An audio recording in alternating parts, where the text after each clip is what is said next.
popcorn ready. Oh no. Get your popcorn ready. Get your Rolodex. Like Funk Flex used to say back in the day. Whatever you're doing right now, pull over. The pop-up shop, baby. Make sure you wipe your feet when you come up in the house, baby. Hit them thumbs up buttons. Wipe your feet when you come up in the house. It ain't that hard, baby. Let's go. Wipe your feet when you come in the house. Your boy is back. Wipe your feet. Come on, man. Don't do that. Wipe your feet. Hit the thumbs up button. That's like wiping your feet. Super chatting is like taking off your shoes. You know what I'm saying? I like people who like to take off their shoes, but at the very least, wipe your feet, baby. Let's hit the thumbs up button. Khan said his feet is wiped.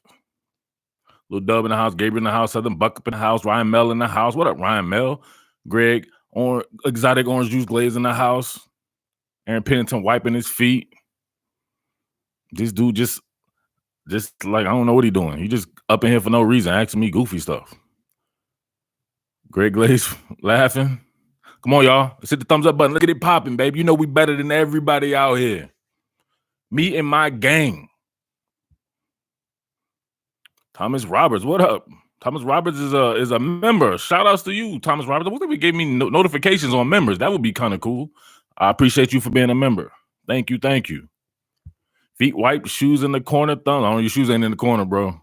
You didn't super chat. I don't know about that. Your shoes still on, man. You might got a little bit of mud on. Lil Dub kicking it off with the super chat. That's how you take your shoes off, baby. Let's go. Chris Sloan in the house. He on that he gone. Chris Sloan just be gone. That's what we say, baby. Sloan Cold, Steve Austin. All right, let's get it. Billy D in the house. Santee in the house. Where we at? I even got a shotgun mic on here. So if you hear some bumping and stuff on the desk, I got another mic here for a call-in. All right, let's go. Conley in the business. Let's discuss Zach Evans first. For $2? I don't know about that, bro. I don't know about that. Recruiting is never more important than what's going on right now, so I don't know about that. I might want to schedule that a little bit later.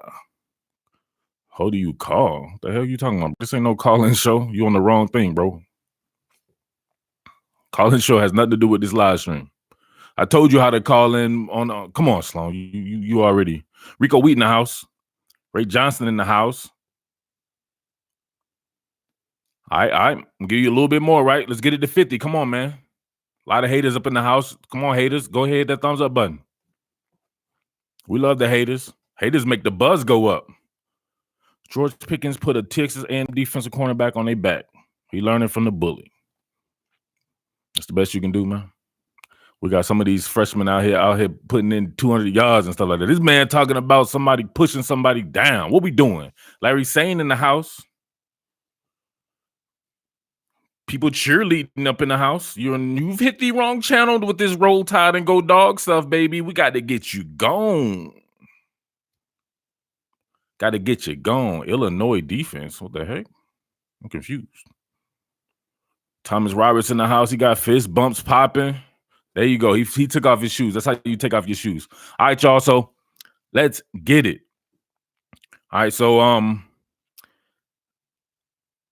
let's talk about that. Let's talk about that title right there. The 2011 Alabama team. So I got the stats pulled up and everything. I ain't got to rely on nobody because people be giving me funny style stats and everything. And I've been talking about this for however many months. I'm like, man, this team so reminds me. I was saying the 2012 Alabama team, but it was a little jumbled up in my mind. I thought it was the team, right, when A.J. McCarron first got in and he was kind of shaky, right? Because I think about the General Jake Fromm, right? We done demoted Jake Fromm until he plays better. He's no longer Jake Fromm, the General. He is Private Jake. So I hate to do that to my boy. Y'all know I love me some Jake Fromm, just from the recruiting scene type stuff. And being around him on the thing. And that's why I thought about him. I was like, man, this dude has straight command of everything that he does. And the presence that he had when he would be walking around. I remember he was at the Georgia Elite Classic, right? His brother was playing in there, right? His brother was a 2019 kid. So, you know, my involvement with the 2019 people through Coach K. And man, just his presence, everything. Going around, shaking hands, kissing babies. I'm like, man, this dude is like the General. But that was back when he wasn't even at Georgia, right? Was he at Georgia? No, yeah, because they were like sophomores or something like that. So Uh, and his brother was. So I think he was just going to Georgia or something like that. But I saw it then and there, whatever like that. But I can't give him that title, right? I had to be fair in my analysis, and nobody is exempt from unbiased analysis from yours truly. So my man is Private Jake right now. But Private Jake reminds me of AJ McCarron at that particular time, right? If we go back and look at it, remember, people were like, man, if Alabama could be really good on offense if AJ McCarron was better and doing this and that or whatever like that. But if you go back and look at it, that's what happens. The way you play ball will determine pretty much the infrastructure of the team. So many, they didn't want to turn the ball over. They wanted to run the ball with Trent Richardson. I believe Eddie Lacy was the backup. Played some of the sickest defense that you'll ever see. I know y'all remember that classic game, one of my favorite games ever, with the LSU game, the first one, right, with all the defense. And then the second game with LSU, they straight shut LSU out, right, 21-0. That, going from top to bottom right there, you can't say that Jake Fromm is not reminding you of at least AJ McCarron at that particular point in time. So AJ McCarron has finished the season with 16 touchdowns and 5 interceptions, 66.8% completion percentage, 2,600 yards. Not bad at all. 16-5 for a team playing that type of defense, 1,600 yards from your man Trent Richardson, right? So you saw the balance of the team and what they could do on defense. Jake Fromm, much to my surprise, is at 2,100 yards, completing 63.4% of his passes with 17 touchdowns and 3 interceptions that literally came in one game. 3 interceptions that came in one game. Other than that, he's been flawless, not turning the ball over, and that's what they want to do. DeAndre Swift, Philly Flyers, already at 1,130 yards with 7 TDs, 183 attempts. Brian Herrien, I guess, playing the role of Eddie Lacy, 87 attempts, 420 yards. How much did Eddie Lacy have? Lacy has 674 yards. This stuff is eerie. It's eerie. Very eerie. What y'all think about that comparison, though, just from an offensive standpoint? Oh, my God. People getting timed out. Come on. Why can't we just talk football, man? Come on. Let's talk about that. I don't want to know your individual thoughts. Let's stay on track here. Don't make me spaz out. I'm not gonna lie right here. I have a really bad lower back injury. So I'm all medicated out, right? I can barely walk or whatever like that. So my back start tightening up. I'm about to get ghost. So let's go. Some of you guys weren't watching football in 2011 because you were watching pro wrestling because that was real popular at the time. So y'all go wherever the popularity goes because you want friends. Anybody who watched football in 2011, tell me about that Alabama team. Fromm is miles ahead of 2011 McCarron. I think he is as well. But guess what? He's playing like 2011 AJ McCarron. He should be far and away advanced to that, right? Last year, he, to me, exceeded. Last year was AJ McCarron's best year for Jake Fromm, right? And he was just a true sophomore at the time. AJ was a red shirt junior or some shit like that before he had a season like Fromm had last year. Coming in this year, you thought he was going to take it to the next level, but he ended up regressing and looking like this particular AJ McCarron.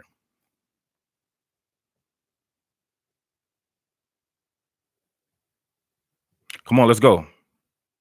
I know I like to joke around, but sometimes I know I'm not in the mood to joke. Let's get it. Let's talk football.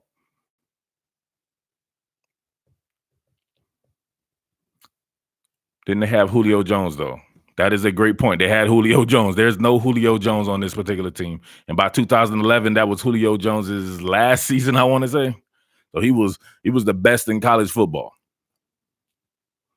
In 2011, they did not have. Yeah, you're right. Actually, no, Caleb. I think that was the Marquise Mays year, right? I don't think they actually had. I think Julio was already at the Atlanta Falcons by that time. I think 2011 was his draft with Cam Newton and them boys. Let me look. The leading receiver, see, this is perfect. The leading receiver was Marquise Mays with 627 yards. Marquise Mays can't spell NFL. Darius Hanks, Kenny Bell, all these guys at that particular time, right? Maybe the talent level is not there as far as what the Georgia receivers are going to be in the future, but from a production standpoint and what they are right now, that is very similar. Marquise Mays will be the, I don't know, Lawrence Cage or somebody like that. Yeah, Julio came out with there. The hell's Jerry Snow got to do anything? I'm going off. Come on, man. The 2011 Bama run game and offensive line was more dominant than UGA. It's really hard to say that. If you look at the stats right now, if it bears out and they play like 2 or 3 more games, they will actually be very similar in production. 1130 already from DeAndre Swift, 420 from Brian Herrien, 281 from Zamir White, 123 from James Cook, 128 from Kenny McIntosh. Wow, Kenny McIntosh has more yards than James Cook? That's hard. To 1,600 for Trent Richardson, 674 for Lacey, 385 for the H-back, fullback Justin Fowler. They can't get that in the next 3 games, you don't think, Georgia as a run, especially with the teams that they'll see with Georgia Tech, LSU, perhaps in the playoffs or whatever like that? I don't care what you believe. Let's talk about what I'm talking about right now. 2011 Bama D was nasty, and they just ran at you till you tired, then hit you over the top. That's a great point right there. At the end of the day, come on, man. Let's talk about, stop giving me your own individual. This ain't about college football. Let's go. Let's get it. Don't care about McIntosh. I'm talking about this particular subject. If you can't contribute to this subject because you didn't watch football back then, don't talk. Just listen. Like Jodeci said back in the day, don't talk. Just listen. I think they were talking to football fans in 1991. They're almost identical, says Jordan Brown. They had Dre Kirkpatrick. Well, that's good in theory, whatever, but we know Dre Kirkpatrick now, it turns out to be just decent, right? So you would think that a team with Eric Stokes on it, what DJ Daniel is doing, Tyson Campbell and all these boys, that's a lot of talent at the cornerback position. And they're obviously playing really good defense at Georgia. I think the comparison is spot on, to be honest. I think Bama had a tad bit better wide receiver weapons. How, Sway? Marquise Mays was the leading receiver. I guarantee you 90% of these people have never even heard of Marquise Mays. Marquise Mays, anyone? Who were the inside linebackers for Bama in 2011? Dante Hightower and Nico Johnson. And a young CJ Mosley, right? So CJ Mosley, I think he got hurt in that game. So CJ Mosley and Dante Hightower. That was hard. That's hard.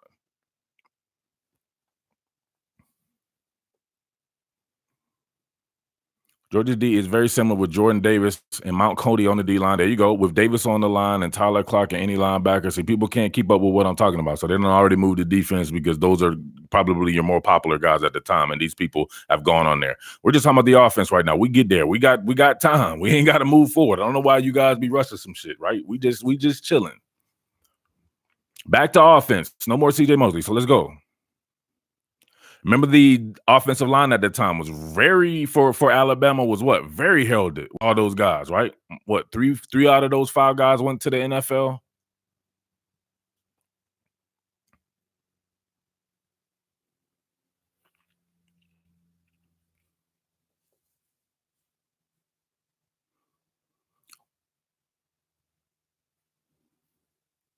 Experience, yes, I'll give White TV that. The experience factor, Marquise Mays was definitely more experienced. But as far as his talent level, he had 600 yards in a season. He was the leading receiver. So imagine that. We're talking about offense, Maurice. I think you just wanted to say something. Jarrell Harris, wasn't he was he in? Come on, man. They had CJ Mosley and Dante Hightower. You just want to just talk about somebody. Nobody cares about Jarrell Harris when they had CJ Mosley and Dante Hightower. Come on, let's go. Yep, DJ Fluker and Isaiah Wilson. Definitely. There you go. Somebody actually had watched back then. I've been said Eddie Lacy's name. Come on, man. Andrew Thomas and Solomon Kinley are better. Trey Hill, Ben Cleveland, I don't know.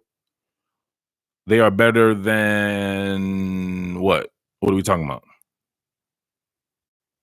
Better than the guys that they had at the time?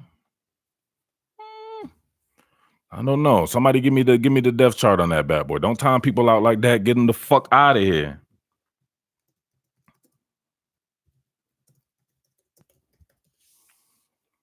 Where we at? Let's go blow for blow right here. Where we at? Chance Warmack was on his team. DJ Fluker was on his team. William Vlahos was the center. Barrett Jones. Cyrus Kwanjo was in the mix. I don't know. I don't know. 2011 Georgia, 2019 Georgia being 2011 Alabama. We're focusing on the offense right now.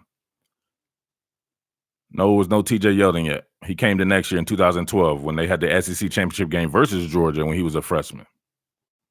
They averaged over six yards a carry in 2011. What is Georgia averaging?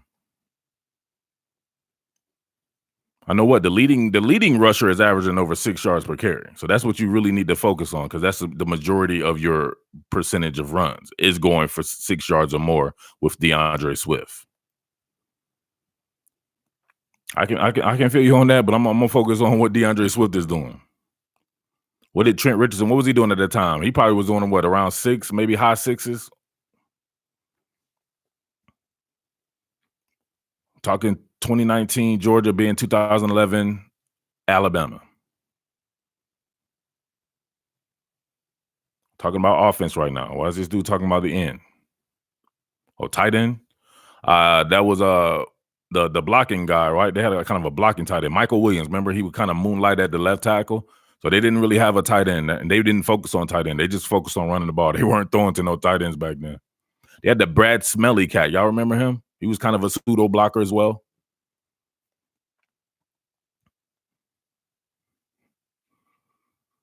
James Carpenter, he was on the team. James Carpenter was on there too. Man, James Carpenter, he must have been a straight black backup at the time. I think he was he a little bit later or a little bit earlier than that?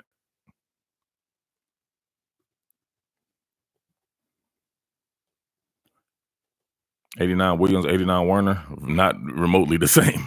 Werner's a pass catching tight end, and Williams was a blocking tight end, but both are pretty much ineffective. Richardson averaged 5.9, Lacey averaged 7.1. Carpenter was in 2010. There you go. I feel like you just asked that, Daniel D. I just told you, man. I said 2019 Georgia being 2011 Alabama. You did just ask that. Come on, we don't care about what you want from Warner. Let's talk about what we talking about. Why you guys can't pay attention, man? I think you guys are struggling. I try to give you guys some other shit. Y'all want to do what these mumble rap dudes be doing, talking that goofy shit.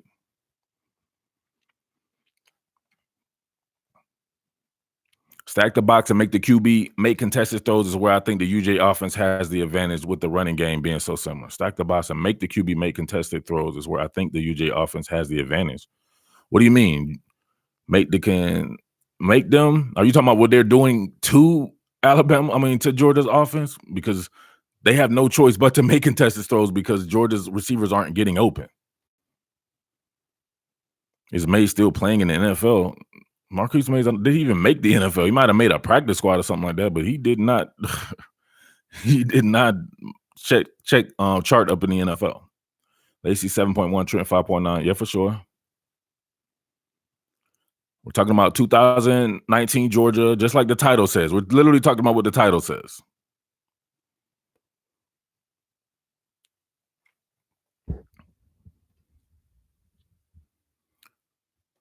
Michael Williams was a great tight end for Alabama in 2011. Michael Williams was a great blocker for Alabama. He fit the scheme, but he was not a pass catching tight end or anything by any stretch of the imagination. How many catches did he? He had 16 catches for 191 yards. Like, come on, what are we doing? We're trying to rewrite history here. Are UJ's? Come on, man. We're talking about what we talking about. Barrington, you can't pay attention, bro. I'm talking about what I'm talking about. Don't be going past what I'm not doing it. Rain Reynolds, did you just get the member button? What does that mean? Are UJ's receivers? Come on, man. Let's get it. How many points can Georgia? Oh boy. All right, get Trent up out of here. You gotta go. Matter of fact, I'm gonna do the honors. Yeah, people got ADD, man. They can't stay on topic. You know why people can't stay on topic? Because they didn't watch football back then.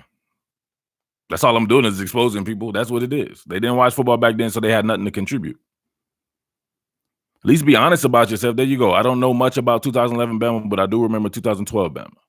That's because 2011 Alabama was for like hard knock type people, right? 2012 Alabama had a little bit more offense with Amari Cooper and all those guys and some of the receivers that they had came in. Christian, what was his name? the punt returner and all those guys. But 2011 Alabama, you saw Marquise Mays was the leading receiver. This shit was for hard knocks, and this is what Georgia is for. This is what people don't understand. This could be a historical type team if this were 2011. People will be giving it its flowers right about now, but now people are poo-pooing on it because a lot of these teams are coming up with a ton of offensive production. But does that offensive production, we've seen this Alabama team go against some of these big offensive production type teams around that time period and really kind of shut it down. Christian Jones, there you go.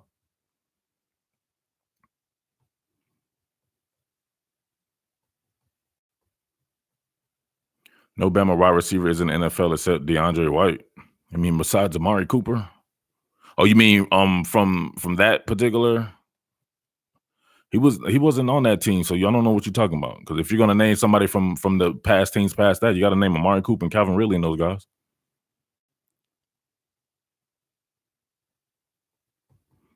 Somebody get UGA up out of here too.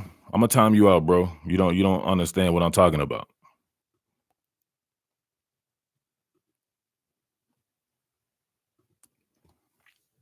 Somebody get Mike up out of here. We're talking about what I'm talking about. 2019 Alabama. 2019 UGA being compared to 2011 Alabama. It's not hard. As Fromm gets his confidence back in the O-line, plays to their talent level, this offense can be far better than 2011 Alabama. Can it? Why do you think that could be the thing? Why does this have to be with Jake Fromm? Why is you know why the confidence is not there? Because he has no targets. He has no targets really to speak of that it's frontline type targets that can take over a game and actually get open, right? To make it to where he's making easier throws, right? Or making throws where, I got Coach K calling right here. Maybe we'll put Coach K in here. You guys are struggling, man. Let me talk with some real football people. Yeah, what up, Coach? You want to hop on the show? Okay, these people up here struggling, bro. I was telling them that 2019 Georgia reminds me of 2011 Alabama. I know you remember that team. Like, dude, we got nearly 200 and something people up in here, and like 3 people probably know what I'm talking about. They're talking about everything but what I'm talking about because they didn't watch football back then. I think they was watching pro wrestling or something like that. But you remember that team where AJ McCarron and Marquise Mays was the leading receiver? And it was really the Trent Richardson show, very similar to what's going on, looking at the production and everything like that. We'll just talk about what you're talking about, though. I'm going to put you on right now.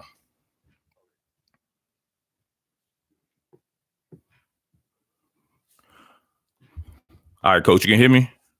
Yeah, I can hear you. All right, so what do you think about that particular comparison right now between the 2019 Georgia Bulldogs and 2011 Alabama? Very similar. I mean, you know, my thing is this: why do people get upset when just because a team don't look flashy? You know, but you look at their defense; they smothering people. I mean, defense wins championships, right? I believe so. I believe defense definitely wins championships. But people are definitely hung up on what looks flashy. It does look cool to see these guys going up and down the field, really throwing to wide open receivers. Not the quarterbacks aren't really being challenged to make throws, tight window throws or anything like that. That looks good. That sells tickets. People really love that stuff, bro.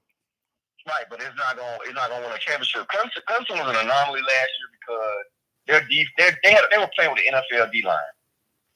And so their cornerbacks didn't have to cover them for like 2 seconds because they were going to get their sack.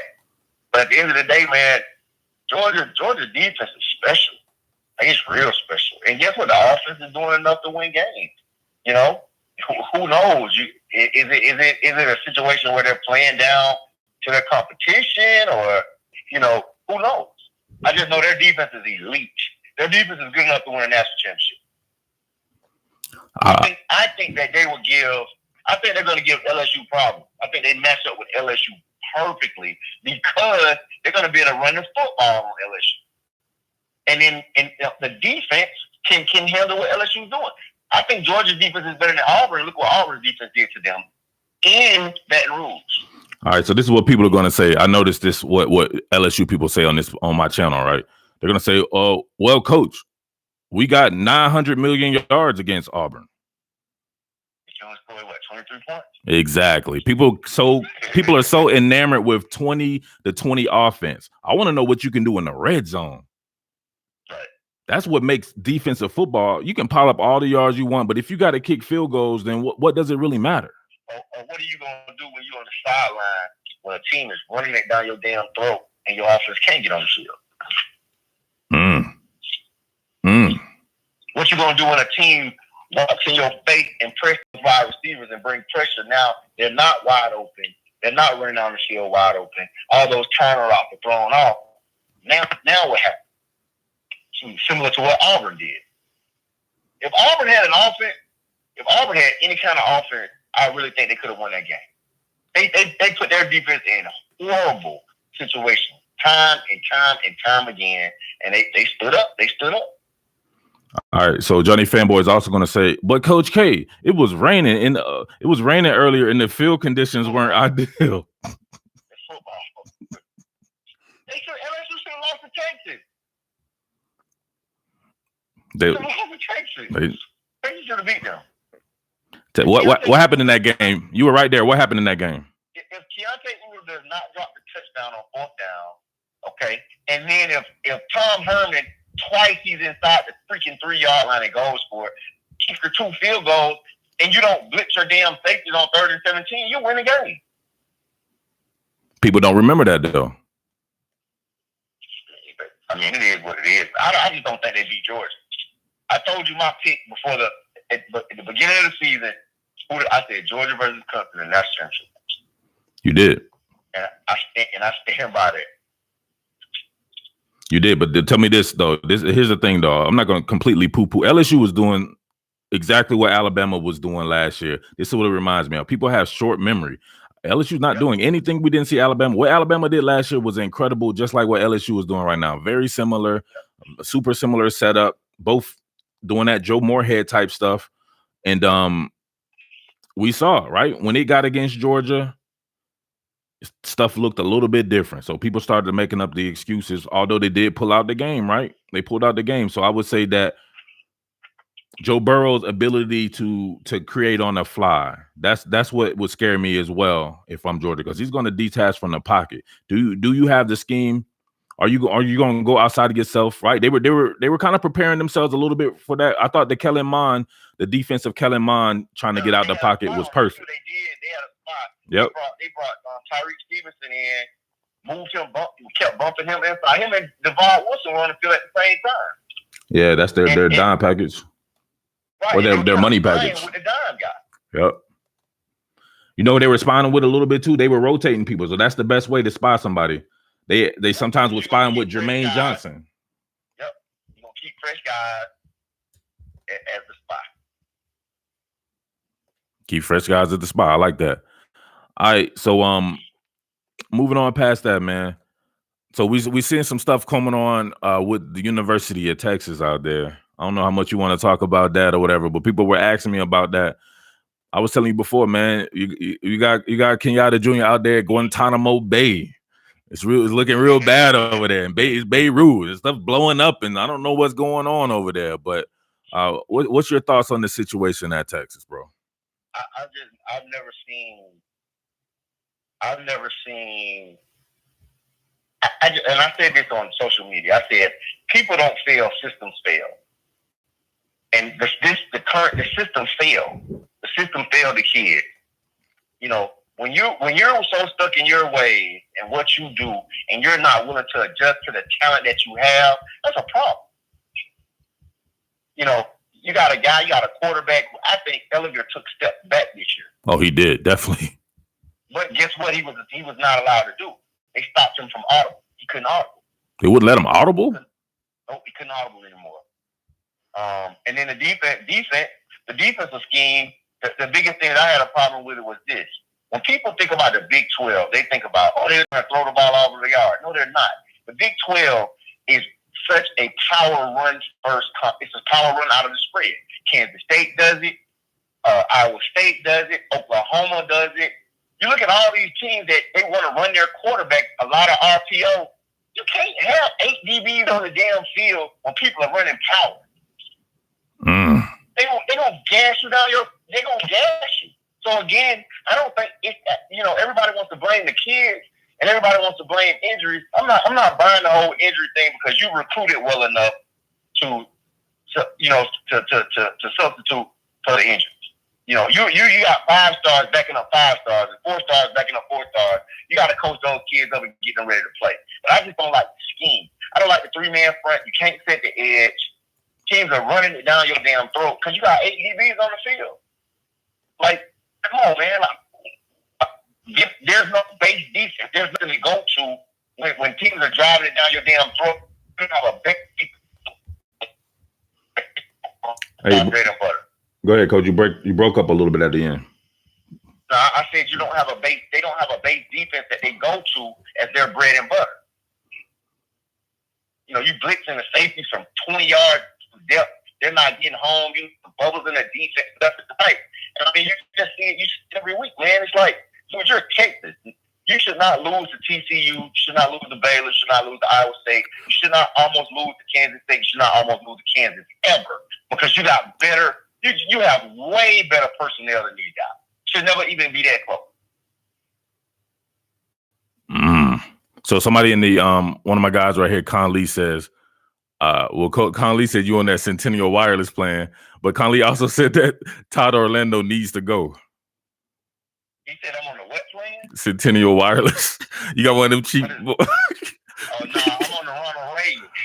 Oh, you on Ronald Reagan? Yeah, I'm on the Ronald Reagan. Ronald Reagan, baby. Yeah. Let's get it.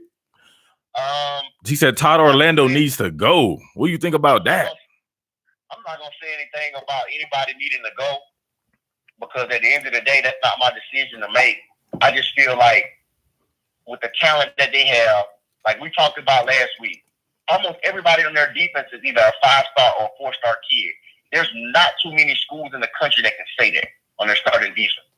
Okay, so guess what? I just don't think that. I don't like the fact that you use B.J. Foster as a nickel, because he's not a nickel. He's a boundary safety, or he's a will linebacker. Okay, Deshaun Jameson is the traditional nickel that should be on the inside. It's just things like that. Go to a 4-man front. Have the ability to change what you do up front. There's no reason that you can't go to an odd man front, go to an even man front. Look at Baylor. Last week, Baylor got 6 sacks rushing 3 guys. You don't have to blitz all the time. They rush 3 and play coverage and cause problems. Damn. So what's the solution, man? Somebody said Tim Beck needs to go. I forgot Tim Beck was even on the team. Uh-oh. I was right about a Centennial plan. He on that Ronald Reagan, though. Anybody that's me, like a Snellvillian, know about Ronald Reagan. He back. All right, you back, Coach. That's my bad, yeah. Now, what I was saying was guys make football more complicated than what it has to be. Like Texas's defense is so complex, you confuse the kid. I don't care who you are, how many 5 stars you got. If 5 stars are thinking, they can't play fast. That's a great point. So that's my thought on it. I'm gonna be honest with you. I don't care what they do. Just put your best guys on the field, let them play. Have a base defense. And you got to be able to realize and recognize what's going on, man. Like teams are not trying to throw the ball all over the field in the Big 12. They want to run the ball first. Just like Oklahoma, they're a power run team first out of the spread, and then they take shots down the field because you commit to the run game. Nasty, man. So I don't know. I know you can't say too much, so I didn't really want to ask you about it, but I know people wanted me to ask you about it, so we'll save that for another day. But from my rumblings and stuff like that, I know that some big stuff could be coming down the pipe for the University of Texas. Watch The Wire on Saturday morning. Yeah, you'll get all the answers to your questions. Watch the Kickers. Gonna be some changes at the University of Texas. All right, Coach. So tell them about your role with Under Armour in the game coming up here pretty soon. And tell us some of these kids to watch out for that'll be playing in this Under Armour game that some of these people here on the team want to be talking about. Well, my focus this year, I'm the director of the UA Next game. So I'm in charge of the 8th grade All-American game, selecting the 90 best 8th grade kids around the country. I haven't been focused on the high school, to be honest with you. Okay. So my job, my position is to select the best. And I can tell you this, I've probably found some of the best, most athletic. I'll give you a name. I'll give you one name, and you'll hear about this kid, and I will be shocked if he's not a 5-star. A kid by the name of Nicholas Marsh. He's a wide receiver out of Detroit, Michigan. Google him. Watch his YouTube clip. I've never seen a kid at 8th grade with ball skills like this. He reminds me of a young Calvin Johnson. The kid is amazing. He's about 6'2" right now, and he's a freak. Offensive lineman out of Knoxville, Tennessee, named Adam Delp. Kid is 6'5", 300 pounds right now. He benched 225 13 times in the 8th grade. Good Lord. Freak. Oh, yeah. Davion Goff, running back out of Miami. Kid has about 5 or 6 Power 5 offers right now. His nickname is Bullet. He's about 6'1", 190 right now. Like, so, you know, I like the fact, I like finding the guys before anybody else knows them and watching them develop. That's the most intriguing thing to me about this new, position with Under Armour. So who are some of the 2020 kids that'll be coming out now that you were on before anyone else was on?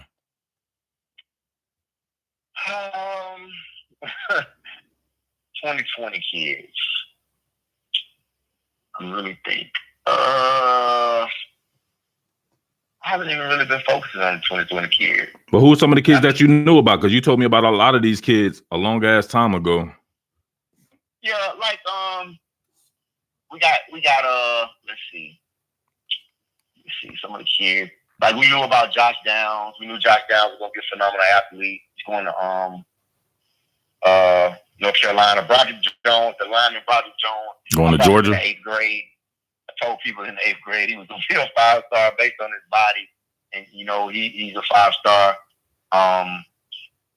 Well, the kid Legion, he's the cornerback down at IMG. I saw him as a 8th grader. Oh, Legend Cavazos. Legend Cavazos. Where's he going? To Ohio State? He's going to Ohio State. Yep. Saw him. Thought that he would be, a really talented kid. I mean, let me tell you the thing about it now. Especially, I'm gonna stay with the theme of Georgia. Everybody knew Harrison Bailey was gonna be great, and I'm so happy for the kid that he kind of panned out. He's gonna be phenomenal in college. But the thing about Georgia high school football, man, is becoming the premier place to recruit kids because the offense, the quarterback play in the state of Georgia has just exploded. You got Harrison Bailey, you got Max Johnson. You got all of these guys from the state of Georgia. Every year, Georgia's becoming like a hub for quarterback. Hell yeah. And so as far as Harrison Bailey goes, you believe he's solid with Tennessee or anybody coming on for him later? I think this kid could be a program changer. I think he could be a program changer. I would have loved to see this kid go to Georgia Tech. Like I thought that by him going to Georgia Tech, it would have caused other kids a chain reaction in recruiting, other kids to come to Georgia Tech. But no, he signed with Tennessee. He signed with Tennessee December 18th, and so he's an early enrollee. This late in the game, I don't see anybody flipping Harrison. Man, I would have liked to have seen Georgia go after him. Be honest, over Carson Beck. I just think that there's a certain mojo. It's not even close. But again, man, for whatever reason, I mean, we could just read the list off of quarterbacks from the state of Georgia that don't go to Georgia, and they go other places and win national championships. That's the So whatever, we're not gonna talk about Georgia. Georgia versus Clemson in the national championship game. I said it. At the beginning of the season. You did. Standing by that. Go Dogs. I have had a couple of people, like my boy Champagne Russell. He asked me about the possibility of a Sam Pittman to Arkansas. What would you think about that? As the head coach? Yeah. Nah. I think Sam enjoys where he is right now. I think he's damn near making almost $1 million a year. Wow. You know, you're good. You got job stability. Why would you go anywhere else? And I think it's rare for an offensive line coach. We were doing the math on it. Like, how many offensive line coaches are hired from other programs? Right, they're usually promoted from within. It is rare. It's rare even for a promotion for an offensive line coach to become a head coach, but going from another program. Mario Cristobal, but even he, I think, was a coordinator, and his first job was FIU though. I'm talking about going to a Power 5. I don't think Sam has any interest in being a head coach. I don't think he reminds me of a head coach either, to be honest with you. Look, I'm gonna ask you. I'm gonna shoot him a text message and ask you. Send him a text message. Right, cut right to the tape. That would be crazy, but I don't know. He doesn't. I've met him quite a few times. He doesn't really come across as a head coach. Right.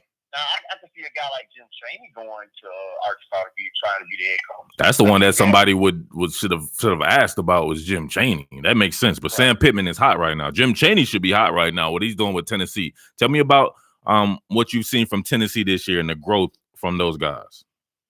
Right now, Tennessee should be 8-3. 9-3, they beat Vanderbilt. 10-3, win a bowl game. But they lost the Georgia State game, went to overtime and lost to BYU. But it just shows Tennessee has the best coaching staff, top to bottom, in the SEC. From top to bottom, they have the best coaching staff in the SEC. They have a ton of ace recruiters. It's only a matter of time before he turns this thing around, and you're seeing it now. He only has 63 scholarship players. That's the scary part. Once he gets to 85 and he really gets the type of guys that he wants in there, they're going to be hell now. They're going to be hell. But they've done an amazing job. The kids have bought all the way in. I love the fact that JG, the quarterback, the kid could tuck tail, man, but that kid, after the Alabama game, man, he did what you like to see. You know, he took a step that you like to see in quarterbacks. You know, he didn't pout. You know, they replaced him a few times. The kid, all he's done is going 5-1 in the last 6 games. Tennessee's going bowling. I mean, that's the steps you like to see in a program. I absolutely love it, man. 5-7 last year. Now they're 7-5 this year. Could be 8-5. Could be 9-5. They win a bowl game. Those are steps you like to see. Who do you think has a brighter future, or are they on the same par? I really love what I see from Texas A&M, man. I love the setup. I love the recruiting. I think they're a team is kind of flying under the radar, right? Which is funny to be said just because of the setup and makeup and the coach and everything with Coach Jimbo. But whose stock would you buy, Tennessee or Texas A&M, if you just had to pick one? Tennessee. And I say that because I think they have an easier road. You're in the West. You still got Bama there. Now you got LSU. I mean, Tennessee. I just think Tennessee has an easier road because and I say that because they've dominated the East before. They showed that they can do it. I've never seen Texas A&M dominate. Well, they've only been in the SEC for a few years, but I just don't see them dominating that constantly. All right. Any of y'all have any questions for Coach K? Any people who are actually sane?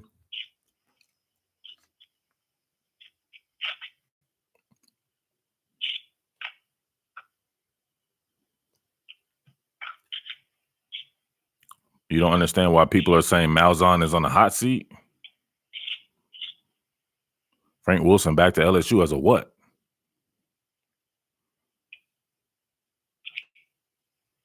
Somebody said Frank Wilson back to LSU. Why? He's a head coach at UTSA. You know, I think he deserves a shot at a better program based on what he's done, and he can recruit. As a recruiter, man, time yourself up. Kind of dumb question is that? Coach K, what do you think about the play calling from Coach Coley?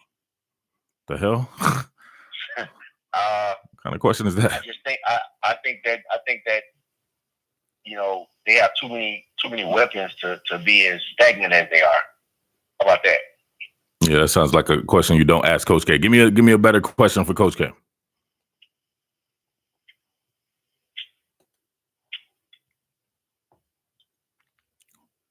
Might say, Ask about recruits. Like, what are you talking about? Zach Evans. Where would you like to see Zach Evans go? I think Zach Evans is going to Georgia. I mean, it makes sense. If I'm the number one running back in the country, with the way they recruited on the offensive line and the way that those backs have had success, and they've shown the ability that they will play 3 to 4 guys, which keeps you healthy for the NFL, I will go to Georgia. What is Coach? What is your opinion on Mullen and his future? I think that Mullen's future is bright at Florida. He just still doesn't have the type of quarterback that he needs to run his system effectively. Once he get that quarterback to run that system the way he wants it, it's going to be dangerous. What do you think about Dan Mullen's and his coaching staff's prospects as recruiters? I think they're doing a good job. The state of Florida is difficult to recruit right now because, you know, so many other schools are coming in and taking out the best players. So, you know, it's not that they're not recruiting bad. You know, it's just you're dealing with so many. You're not on top. You're not winning your conference. Okay, and it's kind of difficult to you know, be the king of recruiting when Alabama's coming in the state of Florida taking out the best players every year. LSU is now starting to dip in there. People are starting to come in and take the best players out.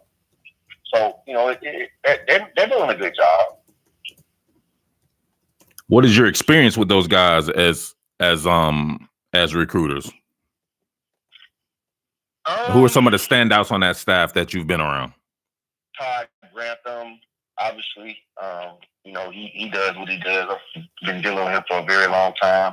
You know, Mullen's a very good closer in the recruiting. They have some young stars in the recruiting department. A guy by the name of David Cooper, who's a freaking stud. The cornerback coach Torian Gray, he does a really good job in recruiting and developing guys. So they're right there. You know, I just think that, like, against Georgia, they just didn't have, you know, they just didn't have the type of quarterback that he needs to run the system they want. Why don't five-star running backs go to Wisconsin? Because all they do is run the ball, and they have very good offensive line play, and they're going to run the ball. That's why. That's why they don't go? Oh, why they don't go? Yeah. Oh, they don't go because it's not sexy. You got boring uniforms. Boring uniforms? Them uniforms is hard. They got that motion W on it. Well, you crazy. Them uniforms is hard. No, it's not. Come on, man. Let me tell you what I hate. I hate these traditional schools that will not. Could you imagine if Texas had a black uniform? Oh my God, that would be so hard. Could you imagine if Alabama came out in an all-black uniform? Like, come on, man, adapt with the times. Like, exactly. I hate that, man. I don't know. There's an underlying issue with stuff like that too, man. Even the University of Georgia not wearing them black jerseys, man. Them things is hard. Because it's that traditional thing. Like, I hope Michigan come out this weekend in an all gold. Whoa. Dope when they did that. Whoa. Caleb Herto is asking, is Jordan Birch going to UGA? Jordan Birch is going to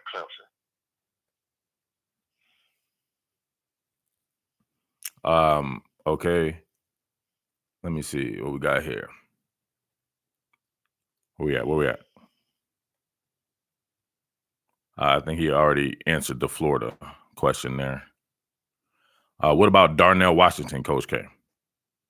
I think he's going to Georgia.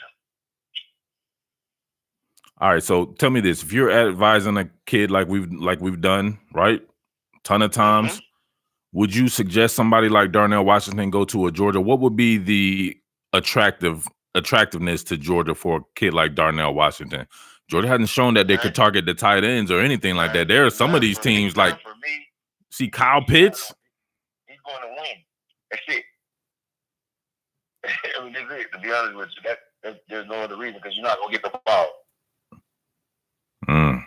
So I'm just saying. So from your standpoint, right, as a recruiting advisor, would you tell someone to really look at a school in their particular position to see the success of that school or the success of that position at that school, like a Kyle Pitts?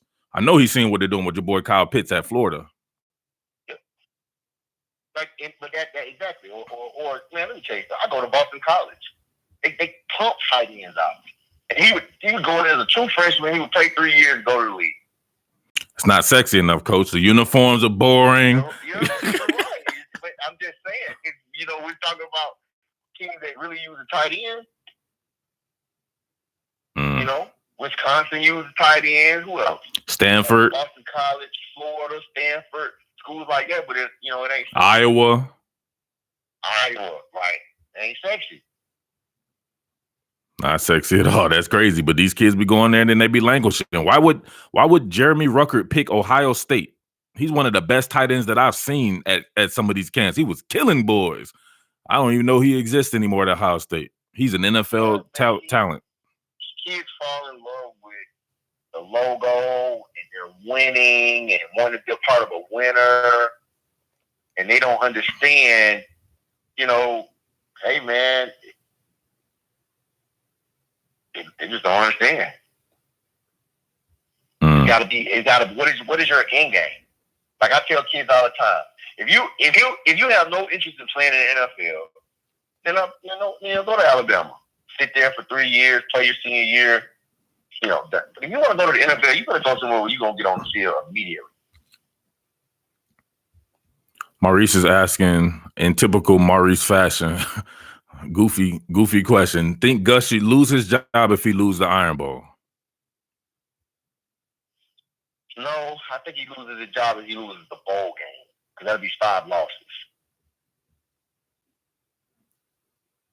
So I take you're not picking Auburn to beat Alabama. I am not. I think it's gonna be a close game, but I think that I just don't like Bo Nix in these spots. Yeah. He had some really good moments against Georgia, man. I felt so proud of the kid. Had Georgia opened up the playbook and attacked them vertically, they could have blown them out. Attack them vertically with whom? Who can attack vertical? That's what I try to tell these people. People keep trying to. He can't. He's not getting open like that. Demetrius Robertson isn't being used like that. These guys can't get open vertically. They don't have that type of. They don't have that. At least right now, with their experience level, they just don't have those type of receivers. Jake Fromm's not trusting that shit. You can tell. He's like, man, like these guys are varying their route speeds. They're not hustling all the way throughout the route combination and everything. I don't know. It's just. Yeah, but you know what? Like their game plan against Florida, they opened it up a lot. They opened it up a lot. So I don't know. I don't know. The question should be, is does Jake Fromm come back this year? If I'm Jake Fromm, you know what? Be honest with you. If I'm Jake Fromm, right, I'm the most underappreciated person in college football. I'm a grad transfer.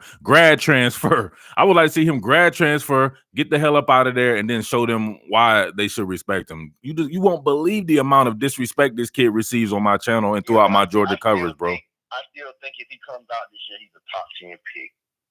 Yeah, I don't know about him being a top 10 pick right now, man. I think he still has a chance to be that, depending on how he finishes or whatever like that.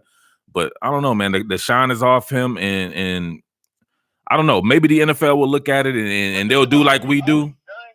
But I think the NFL takes into consideration the body of work. Yeah, that's what I'm saying. Yeah, they do body of work. They're not fans. NFL's not fans. The play calling is kind of hindered. Play calling is bad. The weapons are young. Right. So I leave.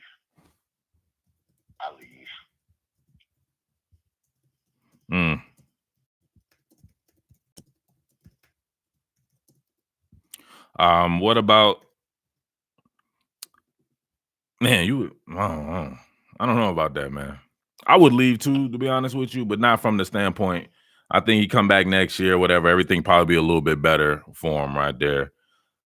What about this thing right here? If he does leave, I told people a whole bunch of times I would like to see Georgia not rock with Carson Beck and these guys. I want to see them somehow land Chase Bryce. And I know you know Chase Bryce. You were on the staff with him at when he was at Grayson and everything. What would you think about something like that?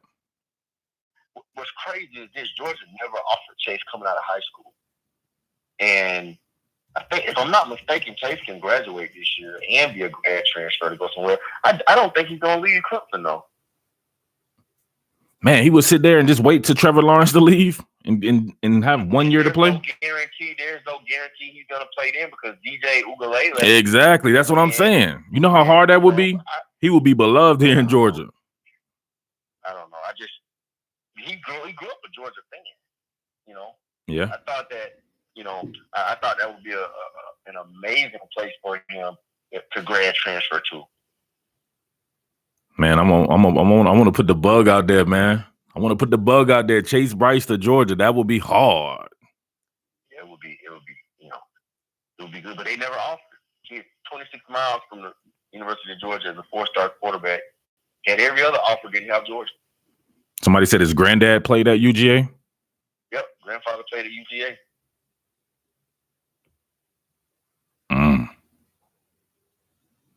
Somebody said, from not top 10, Murph, come on, hasn't proven enough, coach. Yeah, this dude's a fan. He hasn't proven enough. Did you not watch college football? The NFL is gonna think like, man, he killed it, absolutely killed it last year. 3 touchdowns, no interception, over 300 yards against Bama last year in the SEC championship game. The NFL is not going to think like a fan. What they would think is like, all right, we could get this out of him. We know for sure that we're not going to have inexperienced receivers and inexperienced play callers and stuff like that. We're going to put him in our system. Yeah, but you know they've seen it though.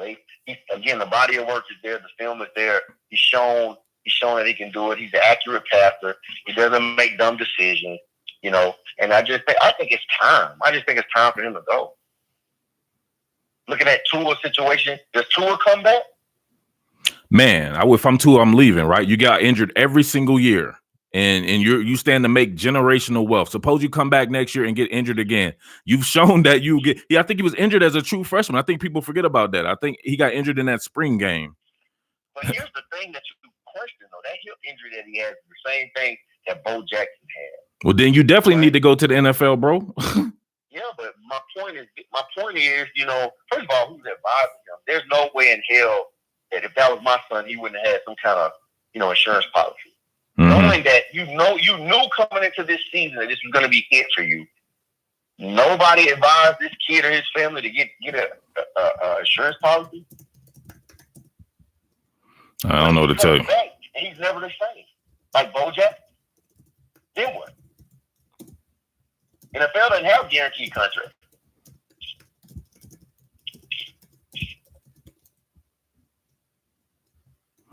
Man, you got to go. They say that, man, you don't need to be. You can rehab injuries in the NFL while you have money. Suppose you come back and you're not the same guy. Right now, they don't know. These people will take a chance. That's what they do. No, I'm with you. I mean, but I don't know, man.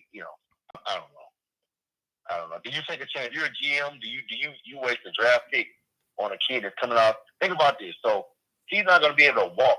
He's going to be on crutches for 4 months, 3 or 4 months. Because you know my kid Kenyon has the same injury. Oh man, I love that kid, Kenyon Jackson with the Texas A&M. Yeah. He's on crutches 3 to 4 months. Okay, so you think 3 to 4 months from now is the NFL draft? Really, what? December, January, February. The combine. He's going to miss the combine March, April. The draft is in April. So basically, you're not going to really get to see him do anything. The difference with him and Fromm is, yeah, they both have body of work, but one to me, coming off but listen, bro, to me, injury, that's always the best thing, right? The NFL loves the unknown. If you go, that's what they always tell people. If you're going to run a slow 40 time, be like Josh Jacobs and don't run at the combine. Say your hamstring hurts and stuff like that. If the fact that he can't work out or whatever like that, I think they would take a chance on it and be like, well, we can get him at the end of the first round or whatever like that. Quarterbacks are a little different, bro. Yeah. They're a little different. They're a little different in recruiting. To me, that's why because somebody's going to be hoping like, man, if we can get this kid at the end of the first round, like, you know what I mean? They'll take some chances. I don't even think he would. I still would think that somebody would take a chance on him within the first 15 picks, if not earlier than that. I don't know, It's not like his game is based on athleticism. He's a decent athlete or whatever like that. His game is based on he has pinpoint accuracy and he's put it all on film. There is nothing that I can see somebody taking a shot on him and thinking with the mindset of we're not even focused on using him this year. Let him learn the playbook, let him develop, let him get healthy. I can see that. I can see that. I wouldn't draft him high. I wouldn't draft him in the top 10. Man, if you can stash him for a year, let him get healthy, whatever like that, that's perfect, man. Right. I agree. Kirby for president. Don't ask the same thing 15 million times, bro, without super chatting. So I'm gonna intentionally ignore you. One last one here. We've already done Jordan Burch, man. Give me one last one, y'all. Somebody give me a good one. From in the Belichick system will be fire. Yeah, that would be dope. Cam Akers will be the steal of the draft. I can believe that, man. He's in purgatory right now. Cam Akers is animal. I hope he comes out. Philip Webb. Who the hell is that? The linebacker from Lanier. Oh, from Lanier? Okay, yeah. What about him? What is he, LSU? He's going to Clemson. Clemson? Yeah.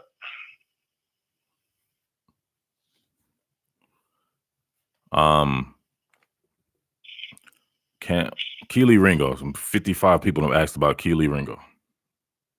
Going to Georgia.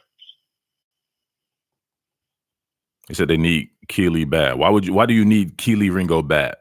All of your cornerbacks they're super young. Keely's not gonna play. Keely's not gonna play corner in college. He's gonna either play star or he's gonna play safety. If that kid goes to safety, we talked about this before, he could be like Sean Taylor. Somebody said this rain person before we block you, right? He's been a typical fan. He said that Coach K just doesn't like LSU. He said that some of these, what do you say, that they're silence or something like that. Typical fan stuff. Now you got to see what I have to deal with, Coach, with these dudes on the internet. Why don't I like LSU? Yeah, why would he not like LSU? Come on, are you? Talk to Coach O every day. Every day. I done told y'all this 50 million times. What did he say? What does he say? The Kenyatta. Kenyatta, it's 5:30 in the morning. You're not still sleeping. Get your ass up. Every morning. Damn. If I didn't like LSU, why would I sent Jay Ward there? Hey, Jay Ward there. He was the man. Jay Ward was where at Kentucky and asked you about LSU, right? Coach, can you reach out to LSU for me? Sure.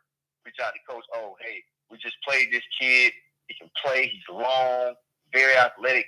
Send me his film. I like that kid. Let him know he has an offer. Exchange number. Kid goes down. Coach, what should I do? Go to LSU. Playing as a true freshman. You know anything about Rakeem Jarrett? I don't know anything about him.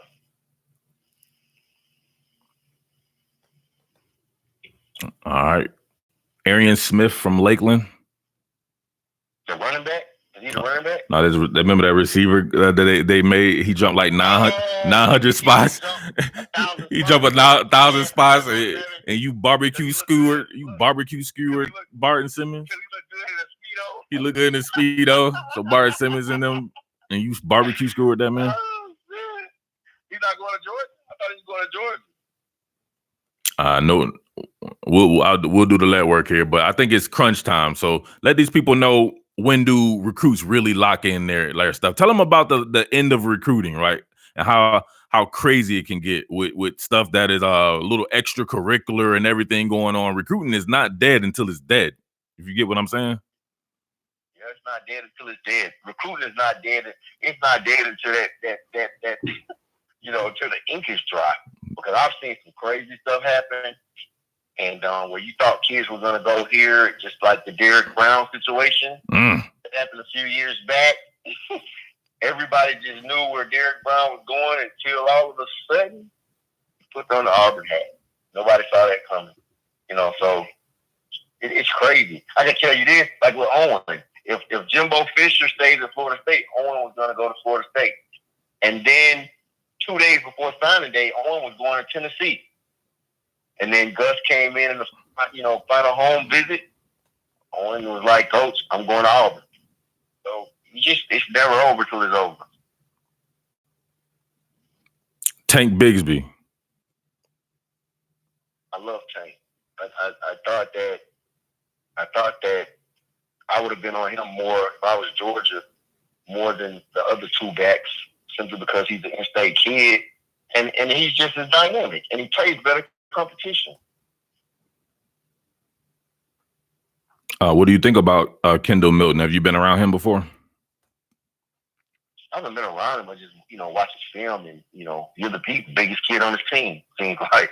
He is bigger than his own left tackle. Right, he's bigger than right. So, when you see stuff like it, he just takes too long to get going for me. But I mean, good player. I like Tank Bigsby. I love Tank Bigsby. Me too, He's man. playing an Under Armour game. Oh, he is? I've known Tank since he was like in the 7th grade. Yeah, I've known Tank for a long time. Great mom. He's gonna be, he's gonna be a kid that you'll hear about as a true freshman. Sure. Nate, can you name some other notable players that are playing in the Under Armour game? No, I cannot. Oh, okay. It's not time. Oh, yeah, that's right. You got to do the unveiling. AOL, is the early signing period a positive or negative for guys who are destined to be processed? The early signing period, I don't like it because it causes kids to panic and make bad decisions because they want to put a hat on the first, early. I think that a lot of it's caused kids to make bad decisions because it's speeding everything up. And the colleges are pressuring these kids. You need to sign because they want to get this stuff over with. They want to get it over with so they can focus on the next year of the recruiting class. I don't like it. I don't like it at all. Damn. Really? Yeah, I thought you liked it back in the day. Nah, I don't like it. And it, this is the 3rd year of it. And it's just, I'm telling you, it's causing so many kids.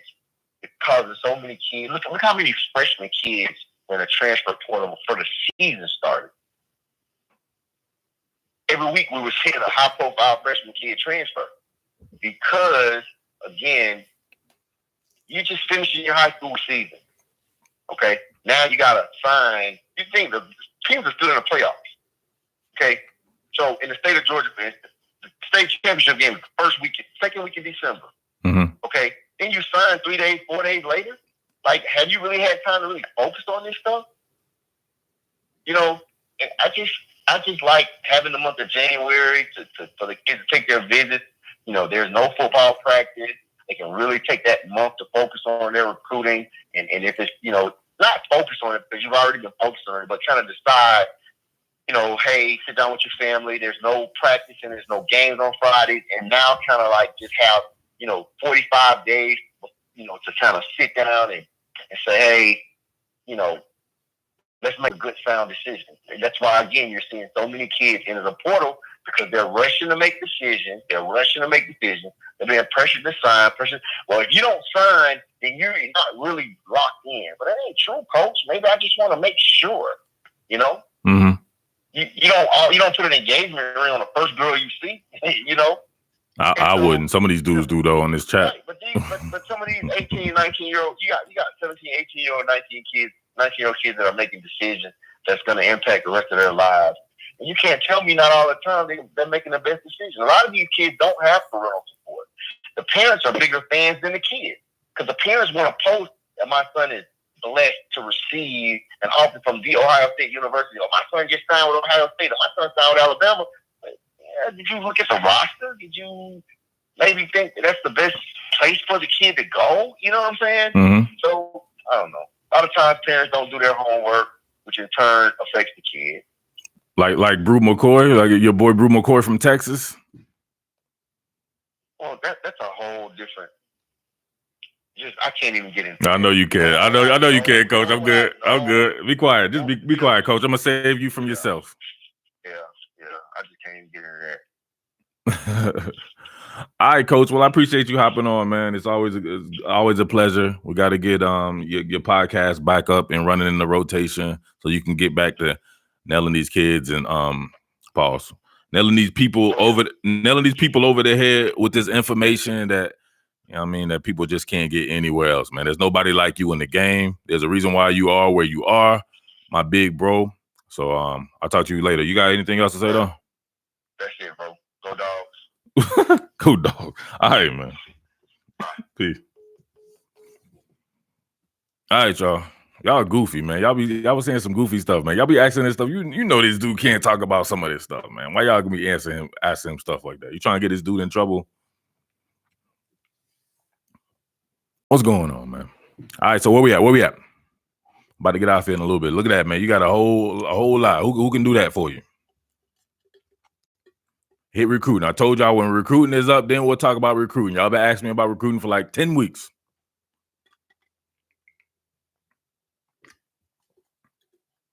He's not a dog fan. If you know the history behind Coach K, he just saying that shit because he's been in some knockdown dragouts with about the University of Georgia. I think you got to do your history.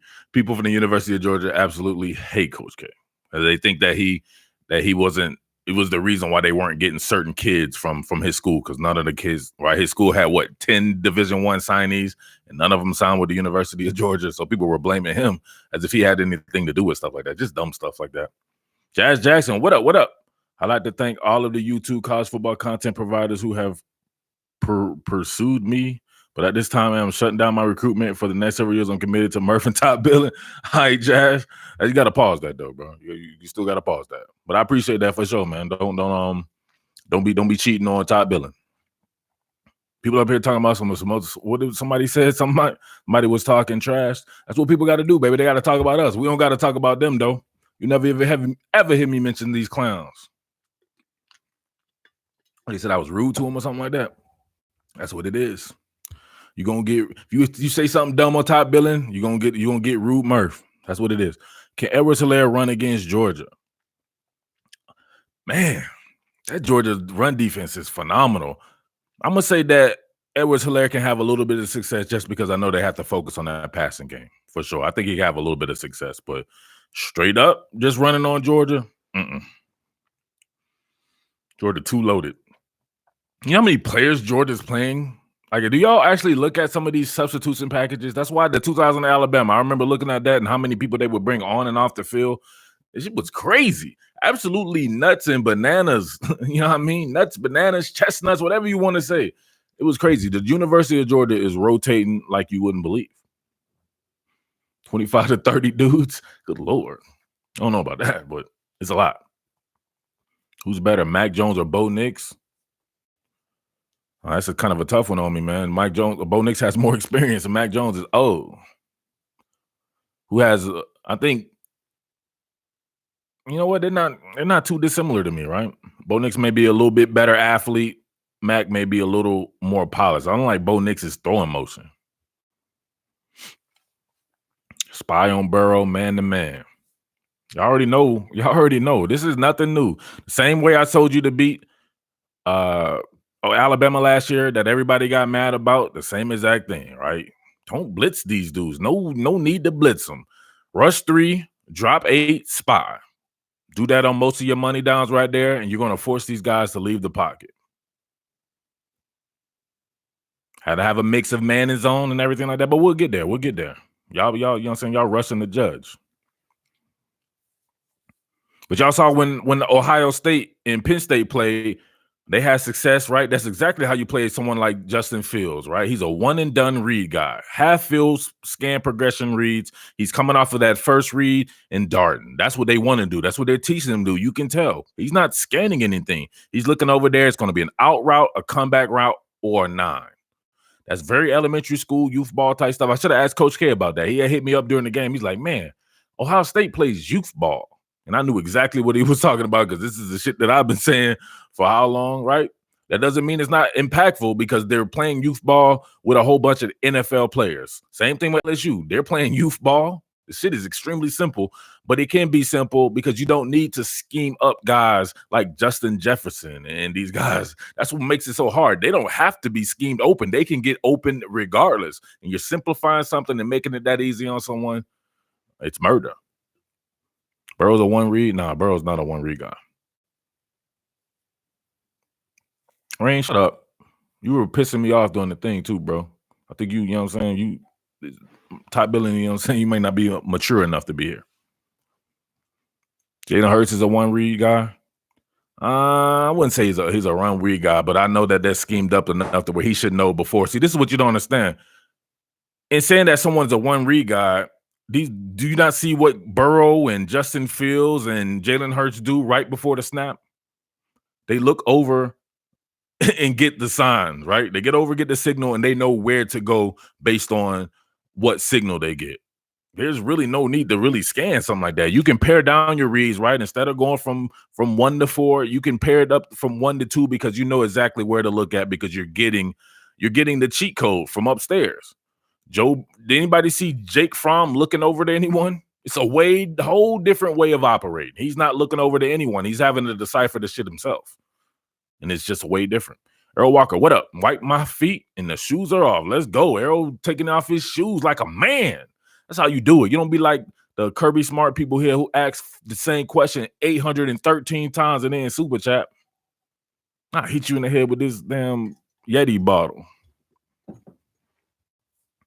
Oh, thumbs up time. Let's get it to 150. Let's go, baby. Let's get it. UGA corner is going to be a problem against LSU. In which way? They're going to be a problem negative or positive? I don't understand. That seems kind of ambiguous. Bonnie says, thank you for this, Murph. I've quietly been thinking to myself that 2019 UGA is reminding me of 1980 UGA. Damn, I don't know about that. Was not born anywhere near 1980, so I would not know anything about that. Let's go, baby. Let's get it to 150. Where you guys at, man? I had Coach K up on here for how long? 30 minutes or something like that? Let's go. Yes, Shane, we can see your messages, bro. What you talking about? Murph, can you see my chats now? I told you, bro. I unblocked you.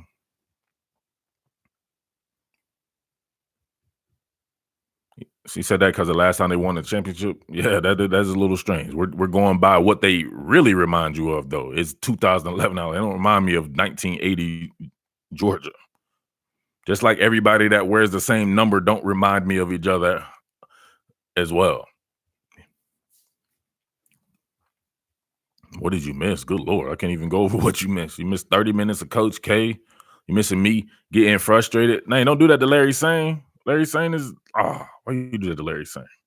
He said that he hit the thumbs up button. He said that he hit the thumbs up. Santee got you. I'm sorry, Larry. I think he's too many emojis at once. He don't like that, right? We got that 2 emoji rule. After 1 emoji, we'll give you 2, but after 2 emoji, you probably have splint in your tank and you wear a thong and wear it backwards. Better receiver, Chase or Lamb? CeeDee Lamb. He's been doing it longer. Very similar, though. Chase probably got a little bit more long speed. But CeeDee Lamb, hard as nails, got some super hops. And I think CeeDee Lamb might be is he a little longer than Chase, than Jamar Chase? Pause.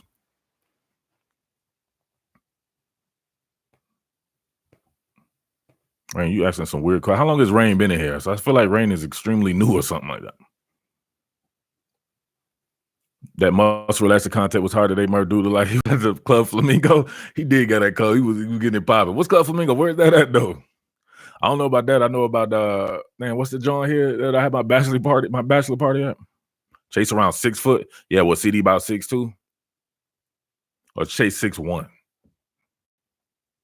Is dumbing down the offense good for the NFL and will hurt them when they get there? Yes. You can see that with Baker Mayfield and some of these guys, right, having to really learn it. I think ultimately, right, you're still playing football. And Swift and Papo, I couldn't do Pap like that, right? Coach K would be like, man, why you do, Pap is Coach K's son, so pretty damn near his son. Live with Coach K and everything. I couldn't do that to Pap, man. I can't do it. CD 6'2" and hard tall as Jamar Chase. But yeah, man, you see a lot with a lot of those guys, man, or they're having to rearrange their offenses to fit their skill sets, and then you start to hurt other people on the team when you have to tailor it to just one person. Before, all these guys would come in and just fit straight up in the system. Like Andrew Luck. What did they have to tailor for Andrew Luck? He was ready-made to play pro-style NFL football, and it showed. He was good right away. Vontae Smith, I think Vontae Smith is the best receiver on Alabama. He's added some shit to his game, man. He's powerful. Y'all keep talking about it being skinny. He break tackles and try to run people over, and he can block and everything. Yeah, I know, right? 222 people in that chat and only 150 likes. Let's get it. Let's get it to 200, baby. 200 thumbs up. Let's go. Jamar Chase numbers and who he's done it against isn't debatable. He deserves the Biletnikoff Award. It's debatable, man. Get up out of here. You see what CeeDee Lamb was doing? We don't do that debatable or not debatable shit. You're on the wrong channel. CeeDee Lamb killing people too. Love Jacoby Stevens, man. Y'all already know about that. I did the thing on him before. I love how they're using him, and I think he fits, man. He can get you the sacks. He can cover. I would let him cover hook zones and stuff. I'm not letting him run down the field with people anymore. But I think he could be a tight end, a matchup against tight ends at the next level. He just need more experiences with it, but he need to not be covering receivers anymore. He is no longer a cornerback.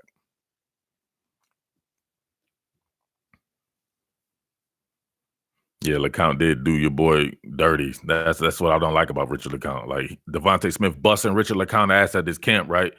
And then Richard LeCount get all mad and grab Devontae Smith and just hold him and just shoved him into a bench. It was goofy. And people were going ham about it. But I'm like, that's pussy. You know what I'm saying? Play football. Get your respect within the confines of the sport. Kenny got snubbed on the Thorpe. He's not up for the Thorpe Award? How, Sway?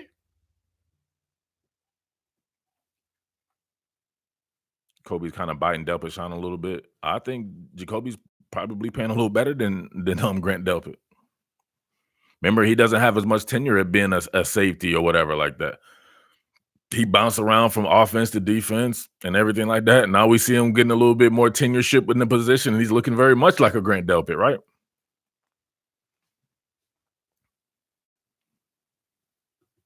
Some people don't know how to act when they don't get their way in sports, man. Like you said, pussy move. Yeah, that's for real, man. He was getting beat. Delpit, the fourth best player on the LSU secondary, and is a finalist for the Thorpe Award. That's hard. Delpit's been bad, man, but he's clearly injured. I'm not going to say he's been bad. He's been bad by Grant Delpit standards. If you've set a certain standard of way of operating and you don't meet that standard, when we know that you need to meet that standard in your pivotal year, you'd have to say that he's been playing bad. Dang, fourth? That's hard. Jerry Reed, the best safety in the SEC, agree or disagree? I think Jerry Reed not had that as good a year as I thought he would have either. I think he's had a very good year, but not like I thought he would. He's the best safety.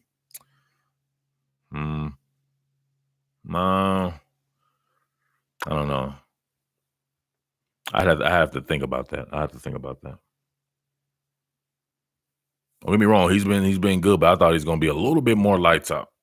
But this is the time for everybody to shine right now. You can make Xavier. Yeah, what am I talking about? There you go. Xavier McKinney. No, Jerry Reed is not better than Xavier McKinney. He missed 4 tackles at Mississippi. He missed one that was real bad when against Elijah Moore. It looked like he wasn't even trying. Showed someone a clip of Dominic Blaylock missing a block, and his response was, "Why would you put a freshman wide receiver in that position? Do people not know wide receivers had to block in Georgia's offense?" For sure. Got to block, man. Got to block. Delpit made the finalists because people already have their minds made up about everything in football. These awards lists have already decided on, right? When you hear somebody's name like Grant Delpit and you've heard it for a couple of years, you're going to assume that if you look at his stats, right, he's still going to put up stats.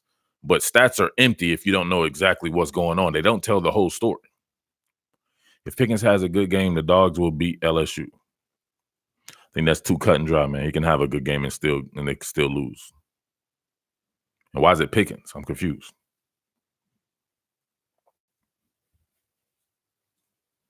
Reminds you of John Battle? What, his last year? What are we talking about? What about the breakout games Thad Moss has been having? Dude has been playing great. He's been playing very well. Very well.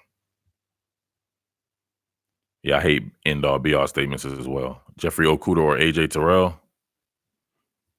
I'm biased, man. So I really like Jeff Okudah, but AJ Terrell is my guy, man. I was hard on AJ Terrell when he was coming in. He hasn't been perfect by any stretch of the imagination.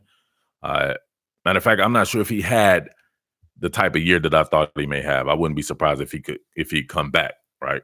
That's somebody I should have asked Coach K about, right? Because his son trains with AJ Terrell. But I really like what AJ Terrell brings, man. He's such a great tackler. I said that he should have been a safety in college. And to me, he's the best tackling cornerback in football. AJ Terrell is an awesome tackler. And he's fast, big kid like that. I'm going to say it's a push, OG friend. The count has been really good this year.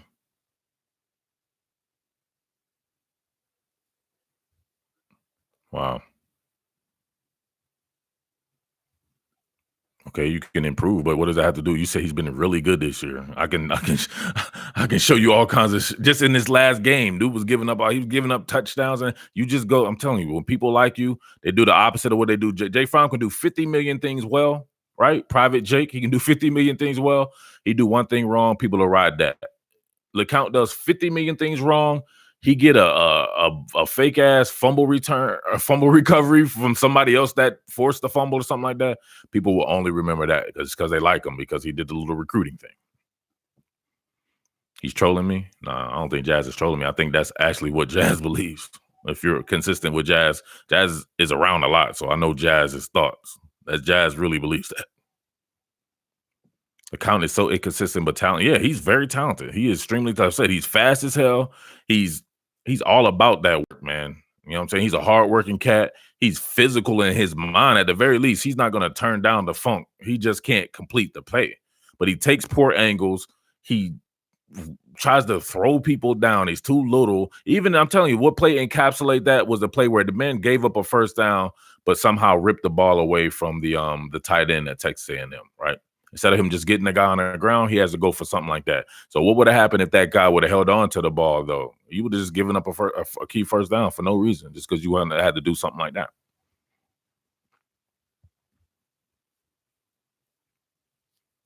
Yeah, you missed the Zach Evans talk. Monty Rice has quietly had a great season. He's had a very good season for sure.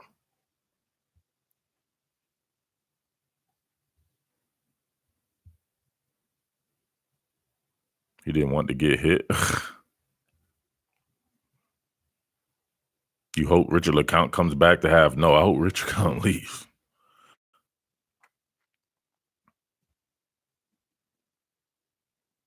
I want to see Otis Reese and Lewis Seen and all these guys. There's a lot of people at safety that's not getting a lot of that's not getting shine at the University of Georgia. What happened to Latavius Brini and these guys?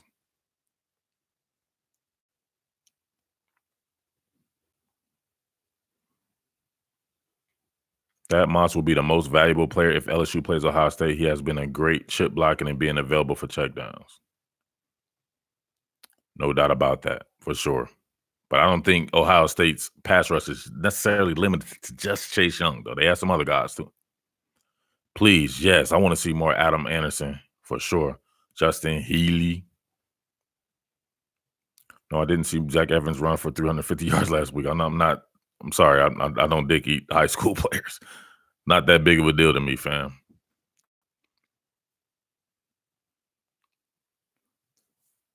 Rashard Lawrence seems like he's always hurt. Rashard Lawrence is 58 years old. Of course he's always hurt.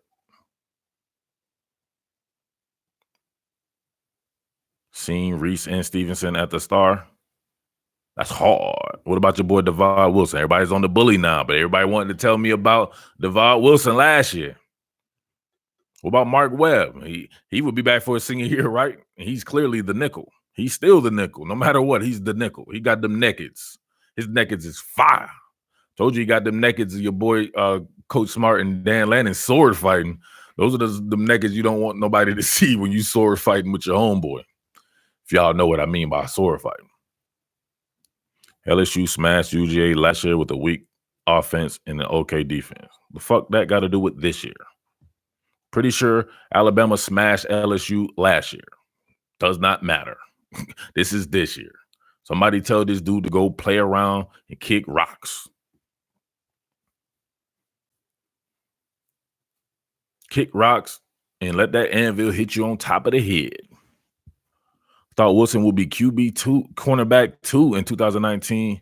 Oh, yeah, he had that play, right? People always take one play and they just go ham with it. I'm pretty sure I'll be back one more time to give you a good score prediction for Ohio State, Michigan for sure. I called it a while ago. Dean at safety, Marco at star, Elam Ballin at cornerback. Mertz Fax is hard. Pause.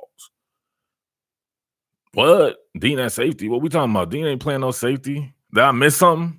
I doubt Dean will be playing safety this year. Dean I saw on the outside. He started the second half on the outside, though.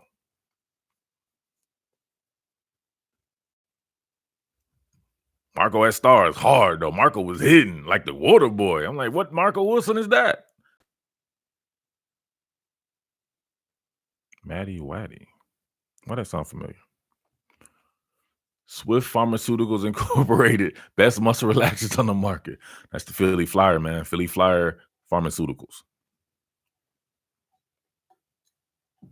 What's the deal with UGA's pass rush? They've got the athletes. Matty Whitey. Didn't I have to? Yeah, I know Matty. Matty Whitey bumped out. I remember. I'm not, bro. Don't make me blow. Don't make me blow you up on the internet, fam. Styles make fights. LSU versus UGA gonna be a classic. I love that. I absolutely love the fact that it's something, right? The strength of both teams, you could say, is probably the best in the country. Perhaps the best defense in the country against perhaps the best offense in the country. I'm gonna be like, oh no.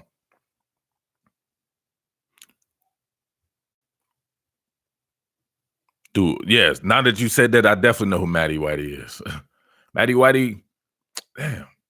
Yeah, Matty Whitey was my dude right when I was up at Rivals, right? He came in. I don't know, he was a fan of my work, and he came in and followed me up at Rivals. Now that I think about it, Matty, now I remember where I know you from. And they used to bag on him up at Rivals. I hate Rivals, man. Or at least that particular site. I like all the other sites I worked at, but they was bagging on my man, right? He's a big Georgia fan. Shout out to you, Matty. But yeah, Matty Whitey, his spelling, not the best, but he gets the job done. What do you think will be the college football playoff if OSU and Clemson went out, but Bama beats Auburn and Georgia beats LSU? I'm confused by that. If Georgia beats LSU, then Georgia's in, and LSU is still in no matter what. So that would be Georgia, LSU, OSU, and Clemson. Georgia would be in as a conference champion, one-loss conference champion, and LSU would just only have one loss to a Georgia team. LSU would still be in. I'm not so sure. You still probably wouldn't put LSU in over Georgia, depending on the score. They would have a better resume. I don't know. Georgia's resume will be hard as hell, too, with the win over LSU. That should be the battle for the hardest resume in a sport.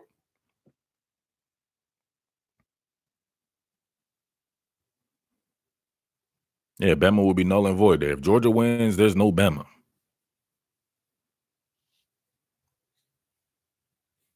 One OSU, two Clemson, three UGA, four LSU.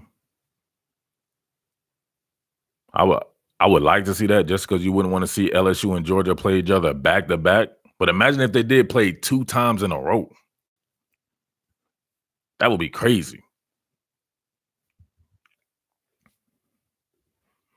Caleb said he think Auburn gonna beat Bama. You hope Auburn gonna beat Bama. Caleb, let's be for real.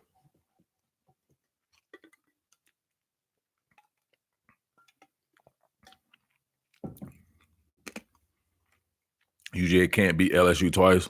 Yeah, it's hard to beat a team twice, man. You can't act at LSU that. I swear, I still think that LSU 2011 team is one of the greatest teams I've ever seen. It deserved to be the national champion that year, but it had to play Alabama twice.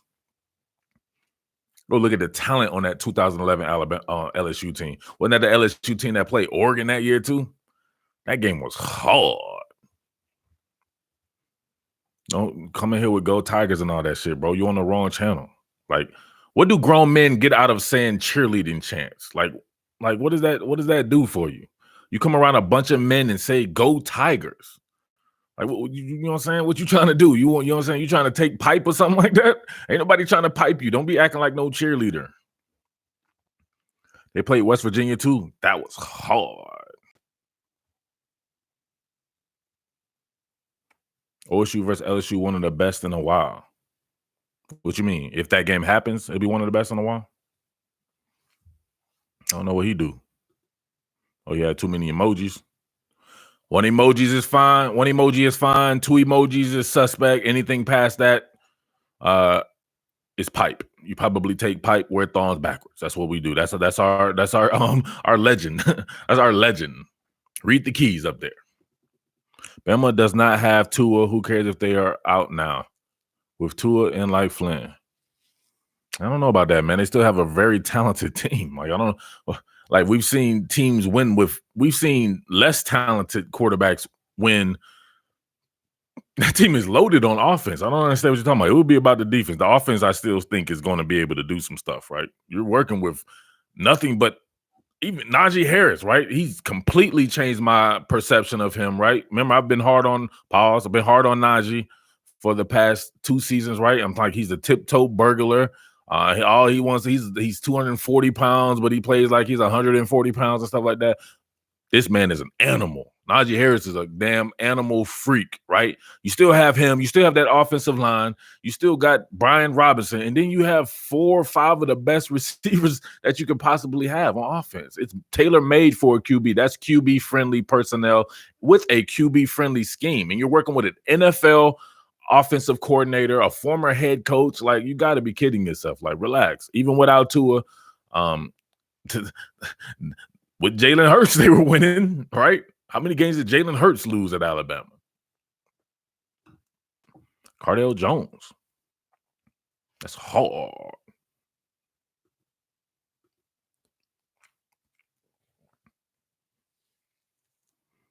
Ohio State could catch an L this Saturday. They play like they played against Penn State. They definitely catch an L. Wait, hold on. Bama's schedule is as soft as Jalen Ramsey after an L. Oh no, what did Jalen do?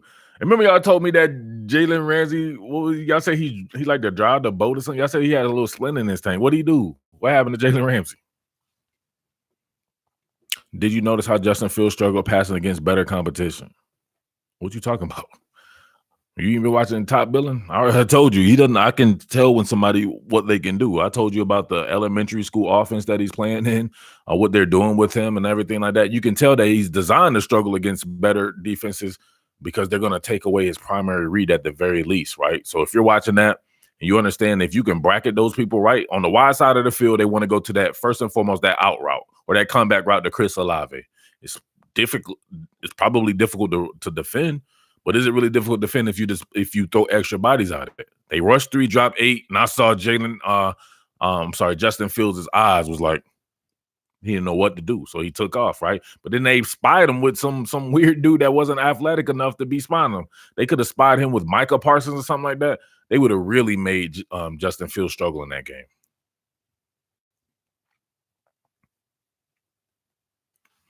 Salute.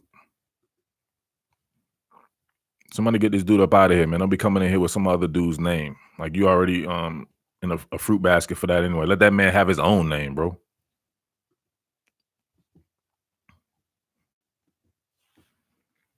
Marcus Peters was ready to get at Jalen Ramsey last night. Damn, I got to see this. Peters and Ramsey are both punks. Being competitive is great, but damn, I don't know about that, man. He wanted to throw hands? Would you consider Michigan's defense elite?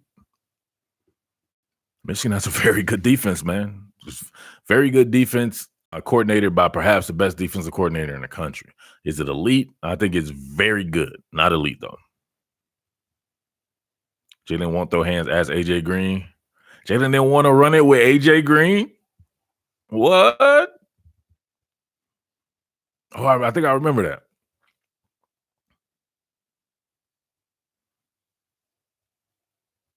And Michigan's at home. That's true. So Tanner Stingley, who you got? Stingley. Ramsey had to be drugged back to the locker room. What's that? The hold me back thing? Like, fam, if you really want to get at somebody, can't nobody hold you back.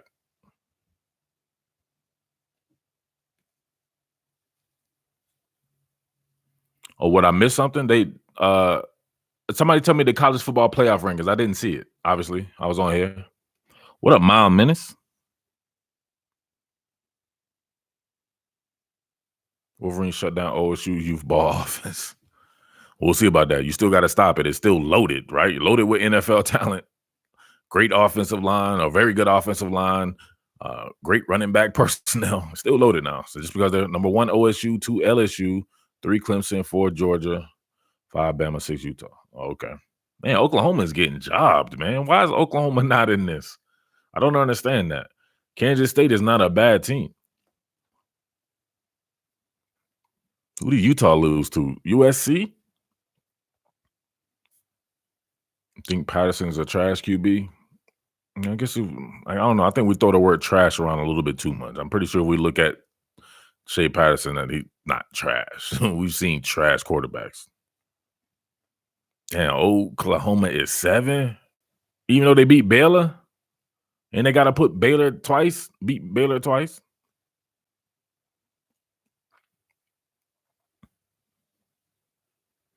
Big Ten has not been yet. This is their first shot at the playoffs. What the hell you talking about, bro? I sat right there and covered Alabama playing Michigan State. And I don't want to say it was the second playoff. May have been the first.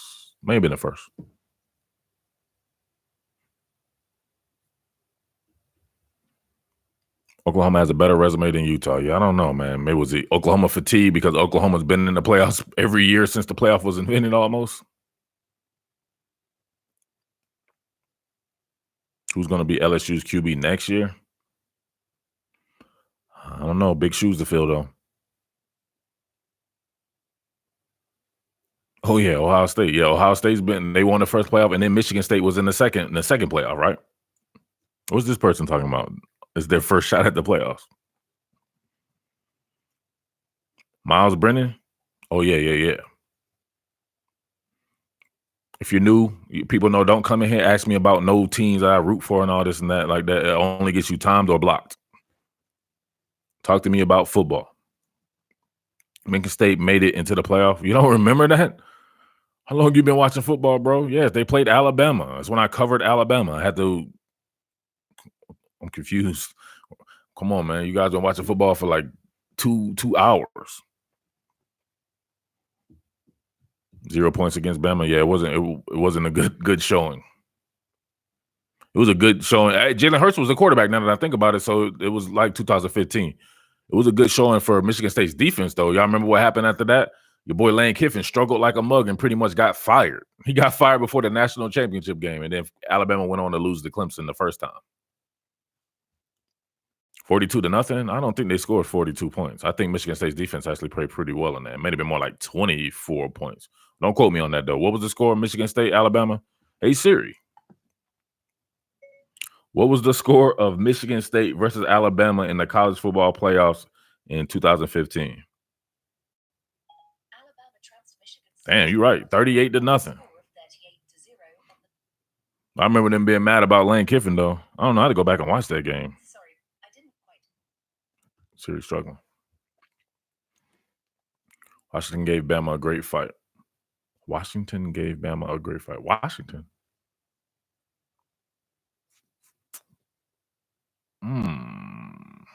Washington gave them a great fight. I don't remember that.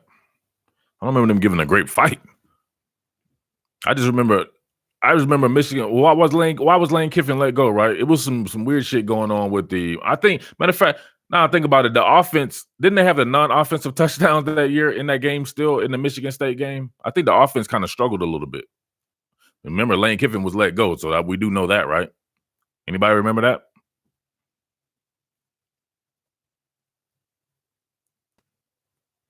I don't think he got talking to somebody's daughter. They ain't got nothing to do with him. Saban got in Kiffin's face and he didn't like it. He should have stopped messing with that man. He was killing Lane Kiffin. He was undressing that man on national TV. Lane old weasel self was scared to throw hands too. I love Lane Kiffin, man, but he got to start throwing hands with people. He be doing that little thing, be like, "Oh, hello, I'm sorry about that." Like when he did the Steve Spurrier thing, and he saw Steve Spurrier in the elevator. "Oh, hi, Steve. Didn't know you would be here." Like, what do you mean you know we'd be here? We're both at SEC Media Days because they said South Carolina and Tennessee have to be here. He was scared of Steve Spurrier. "Oh, hi, Steve." Lane Kiffin is a Twitter troll. Exactly. Lane Kiffin's probably one of these YouTube commenters trolling me. Hell yeah, Nick Saban got them hands. Y'all don't know about that shoulder roll? Nick Saban got that shoulder roll defense. He got hired as head coach and something else happened and Saban said you can go. Yeah, what happened was his ass wasn't into the game. I gotta talk about Chuba Hubbard every time just because you're new to the channel. I'm tired of talking about these same people. I wish I can get the same 250 to 300 or 400 people that be on the stream every so I don't have to repeat the same thing all the time. I like Chuba Hubbard. I think he's a very good running back. Lane does seem like a snake for real. He's like a snake oil salesman. Who's better, UGA 2019 or Bama 2011 defense? I think it might be a push. Or do you be joking? Nick Saban and Dan Mullen really got them hands. Dan Mullen got them hands, bro. Ask your boy from Vanderbilt, the head coach of Vanderbilt. You see, he ain't want to run it. Lane Kiffin is Adrian Broner. Kiffin is Adrian Broner. Lane Kiffin, Adrian Broner, but Nick Saban got that. He got that shoulder roll defense. And he got a little bit of offensive firepower. You think Bill Belichick rolling with softies? You know Nick Saban got them hands. They was like a NFL defensive gang. Nice Murph. I'm gonna bring Nice Murph back. Would Deion be a great hire for FSU? We gotta talk about that. Neither. Would not hire Kiffin or Deion at FSU.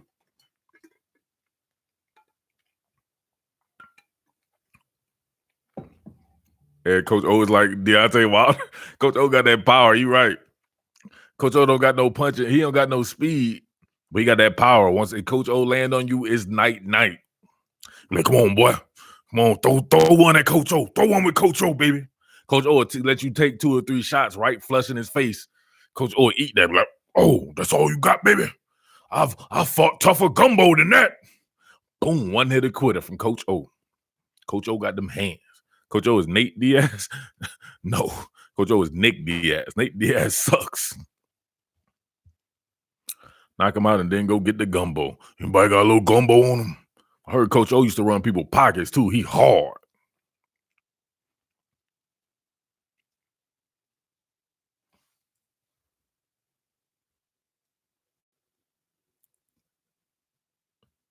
When you first come in here and your first thing is whoa, that means it's whoa time to get you up out of here because you just only on troll mode. I love YouTube.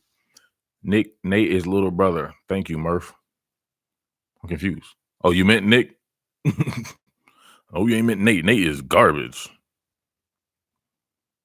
I'm new, bro. My bad. You definitely knew, for sure.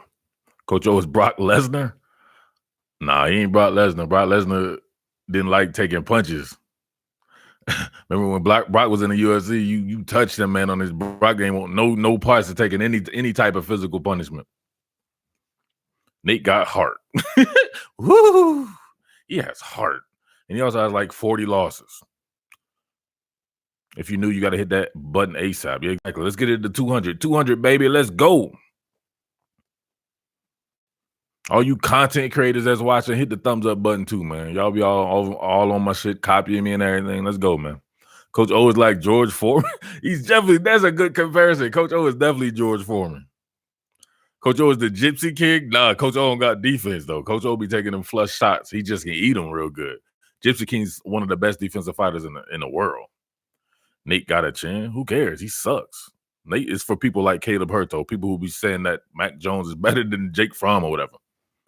Tony B in the house. What up? That membership tab looks good. What are y'all, man? Why y'all dudes out here ain't members? Come on, man. I made it $4.99 for you to be a member and support at the very least to support Top Billing. Y'all be all up on Top Billing, John, all the time, talking that trash, repeating my sayings and stuff like that. $4.99 to be a member. Help out the movement. Let's get it. Don't hop on Top Billing asking me no questions, bro, if you don't know the scope of it. There's no need to peruse YouTube looking at live streams. Like, what do you get out of that? At least learn the scope of the live stream before you get there.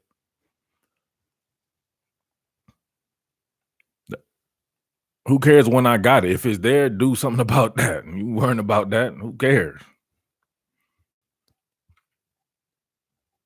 You know that's what you said, Caleb. That's why I had to take you to task. Caleb, I'm taking you didn't watch the the breakdown today on the Patreon site. You watched it, Caleb?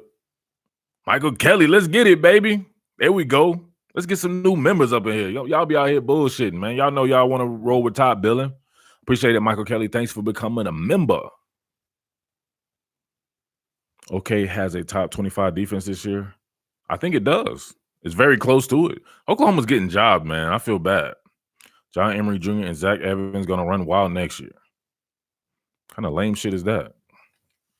Well, Tyrion Davis Price, who actually has more.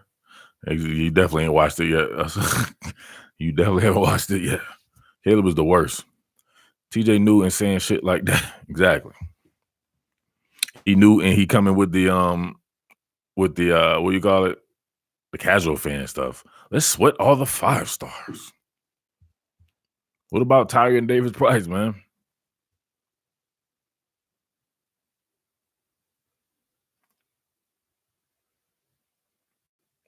But what does that mean? You talking about throwing flat footed? Who's throwing up on their toes? You want him to throw on his toes? What kind of he's rotating his hips and he's got an over the top delivery? Like, what are you talking about? That would be a personal preference type stuff. This guy puts mustard on the ball. Go watch the thing. I think you're gonna watch the thing. Put it this way, Caleb. I think you're gonna want to watch this. Price is solid. I'm confused. How is he solid? He's more than solid. Let me get this. He didn't come with a 5-star tag, so we're going to be worrying about Zach Evans, who's not even point and shoot foot. Exactly. Look at it, Mac Edge. Mac Edge saying my lingo. Mac Edge ever super chatted? He ain't a member. Mac Edge be on here. What you call him? Freeloading.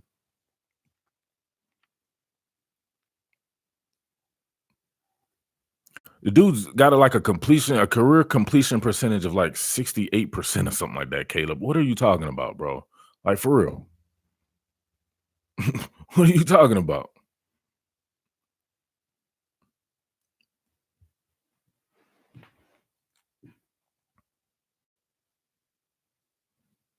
He's got like 150 yards, bro. Stop it. Yeah, but they're on like 10 carries. What are we talking about?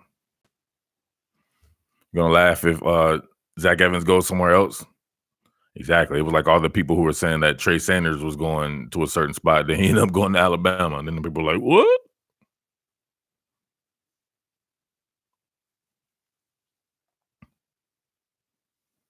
How many carries does John Emery have for you to be dick eating him, then TJ?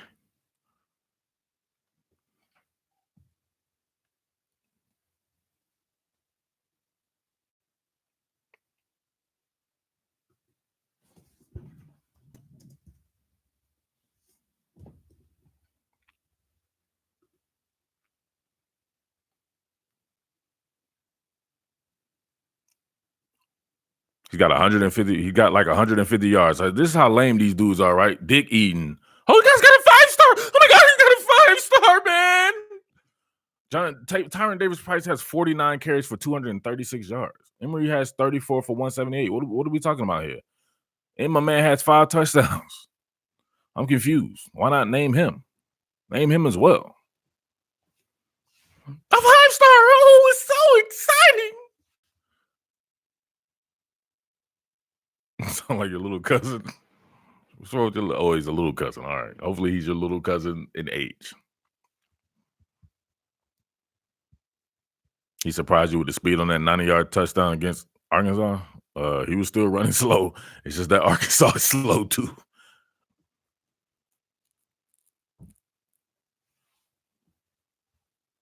Now, these dudes are idiots. So you're on the record saying Price will have a better career. The fuck are you talking about? Who said that? I'm just saying, why don't you mention him as well? Stop dick eating 5 stars. I'm just saying, mention him too. You're mentioning Zach Evans. He's not even signed to LSU yet. He's not committed or signed or anything like that. Why not mention a guy that's already on your team that's showing himself to be a pretty good player as well? Why is this dude here? Jazz said, Murph, this big girl was coming at me in the club last weekend, kind of on a blitz. Time to move over the pocket, so I had to do switch deck. Come on, fam. Big girls need love too. What's wrong with you? He's a 5-star for a reason. Anybody think that this dude clicked on the wrong live stream? He's a 5-star for a reason. Oh yeah, like every single 5-star that we've ever seen has been some super spectacular player, right? Man, I wish that, you know what I'm saying, they had nice AI. The YouTube had AI where it can like detect that people are going to be like this guy and just make sure that they can't even click on the stream. That shit will be hard. Don't get mad because I don't agree. What are you not agreeing to, you idiot? I just said mention the guy. I never said anything about who's going to be better or nothing like that. I said stop dick eating 5-stars. He's already on LSU and he's doing pretty well. Why not mention him? He's a true freshman as well. Why would you mention, even if you wanted to mention Zach Evans, why not mention Davis Price? That's what I'm saying. You got one, and I'll be honest with you, got one more comment. I'm gonna have to go block you, bro. Tyrann Mathieu and JJ Watt was 3 stars. And then we can name a whole trillion 5-stars that haven't been doing nothing. Was the guy that was an outside linebacker for Alabama last year in 2018? Was he a 5-star for no reason? How did he do? Huh? How did that guy do? What about Ben Davis? Like, what does that got to do with anything? Like, that's a little kid, like some little kid type shit. Oh, he gone. He gone. Reggie Duval got him up out of there. Damn, you got him up out of there? I'm confused. My favorite 5-star was Byron Coward, right? He was a 5-star for a reason.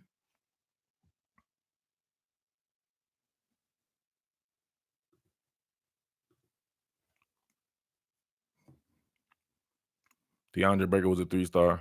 I see the 3 stars, right? We'll do that. But just name the 5-star guys who were busts. So this dude thinks that every single 5-star player has hit. Name all the 5-stars on you guys' teams that you're like, what in the hell? That guy was a 5-star? Robert Bill. Anybody thinking about Robert Bill these days at the University of Georgia? I saw Robert Bill on the sideline right in this last game. He wasn't even wearing a helmet. It looked like he didn't even want to get in the game. Speedy Noel. There's a reason why he was a 5-star. Martez Ivy. There was a reason why Martez Ivy was a 5-star. Caleb King, right? He's a 5-star. He's going to be the greatest. He's better than Noshawn. Noshawn wasn't a 5-star, but he was. How'd that work out?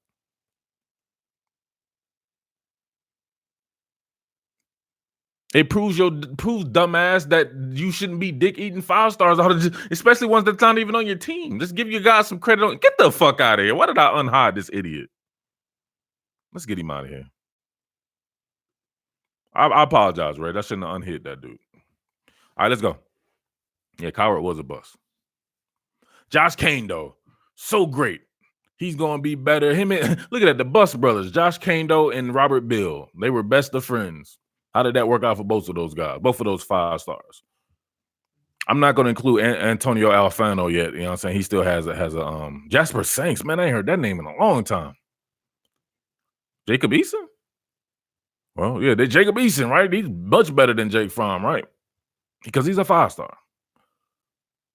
Glad to see me Murph back tonight. I thought I was Savage Murph. I like Savage Murph a little bit better. Ronald Powell, the greatest of all time. What about CeCe Jefferson? Keith Marshall, he's going to be better than Ty Gurley because he's a 5-star and Ty Gurley's just a 4-star. Willie Williams at Miami. Man, he's better than Jonathan Vilma. How'd that work out? DGB, Dorial Green Beckham. He's going to be the next Calvin Johnson. He's a 5-star. John Brantley. Man, he's every bit the guy Tim Tebow was because they both was 5-star. He's going to lead Florida just like Tim Tebow did. Jeff Driscoll. Oh, I like Jeff Driscoll, man. Why y'all do that, Jeff Driscoll? I can let y'all do that. Trent Richardson. You insane? OG Fran, slap yourself. Trent Richardson was the bomb. He's one of the greatest college football players ever. Ben Davis, Bust City. Ben Davis is gonna be better than CJ Mosley. Josh Harvey Clemens. Well, I can't let you do that to Josh Harvey. I like Josh Harvey Clemens. I think he has some extracurricular activities that kind of stopped him. Reggie Bush. I'm confused. Kyle Wright at Miami, right? Oh, Kyle Wright, he gonna be better than Ken Dorsey. Ja Eugene and Gerald Brazil both try from LSU.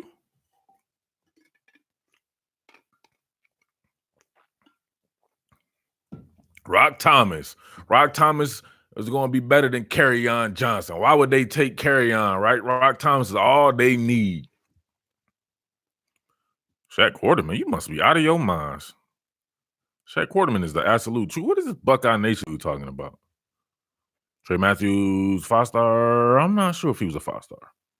This dude said Shaq Quarterman from Miami? That dude's the truth. He wasn't even a 5-star. FSU has a couple of 5-stars right now that need mentioning. Levante Taylor. Levante Taylor, he about to change the game. And Josh Kane, though. So those two right there from 2 5-stars from FSU.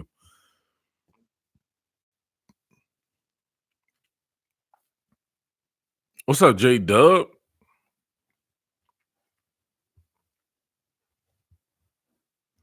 Where we at? About to go here in about 5 minutes. Ben Cleveland wasn't a 5-star, Justin Healy. I said Rock Thomas. I did the Rock Thomas. Justin Hilliard, the linebacker from Ohio State. Oh, yeah, he had that transfer, didn't he? Trent Thompson. Trent Thompson was all right. He was all right. I won't say he was a complete bust. He did get that work in, and he really got that work in that national championship game, too. I won't say he's a bust. Tate Martell going to be the greatest thing since sliced bread, right? He's going to come in Ohio State. He's better than Dwayne Haskins. Dwayne Haskins wasn't a 5-star, but Tate was. Clifton Garrett. I kind of remember the name.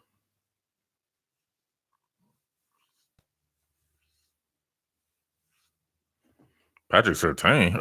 What? I'm confused. Richard Samuel, right? The original Tate Crowder. Wasn't he going to move to linebacker or something? Darius Winston at Arkansas was a 5-star?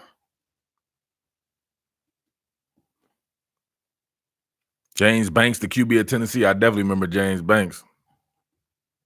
Tate Martell was a 4-star? I know he probably was a 5-star in one of these. Probably towards the end, they probably dropped to a 4. He had to have gotten in one at least, one of these recruiting services.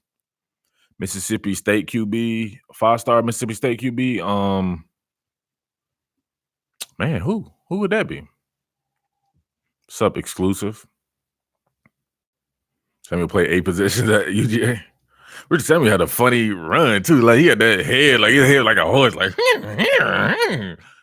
he was strange.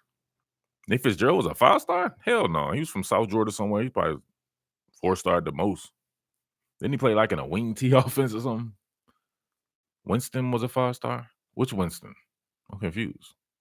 We better not be talking about Jameis Winston. That dude's one of the greatest of all time. The guy that came with the new head coach. He was a 5-star. Tommy Stevens was a 5-star at Penn State. Blake Barnett, the greatest thing since sliced bread, coming out of Cali, coming to Alabama, man. He better than Jalen Hurts because he's a 5-star and Jalen Hurts is just a 4-star. Yeah, how'd that work out? Deshaun Hand ended up actually being all right, but he definitely didn't play like a number 1 overall recruit like he was. Hunter Johnson, I don't know. Hunter Johnson, how's he doing? Why is he doing at Northwestern? Marcus Monk. I like Marcus Monk at Arkansas. That was my dude. I would never call another man T, so I don't know who that is.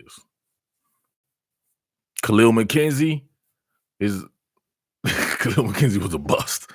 No uncertain terms. Oh, Mitch Mustaine. Oh, yeah, that was my dude, though. I like Mitch Mustaine. Malachi Dupree, right? He's better than what's my man's name? He was fast. Traven Durrell, right? Because Malachi's a 5-star and Traven Durrell's like a 3-star. How'd that work out? Odell Beckham was a 5-star? Or you just naming people? Can people not keep up with the thing? We're naming 5-stars. Don't name people who are 3 stars and stuff like that. Marlon Brown was a 5-star? Marcus Monk was a 2-sport athlete?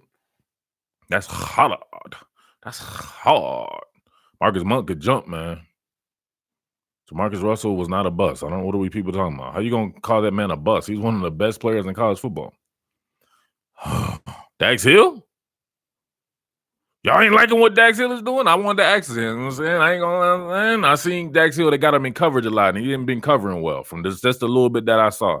Obviously, I'm gonna be going through all of these games a lot more in detail when I have the time in the offseason and be doing my film studies from there. That's when the best stuff happens in the offseason because I get more time. But come on, man. Tell me about Dax Hill. You ain't liking what you're seeing from Dax? That's my dude.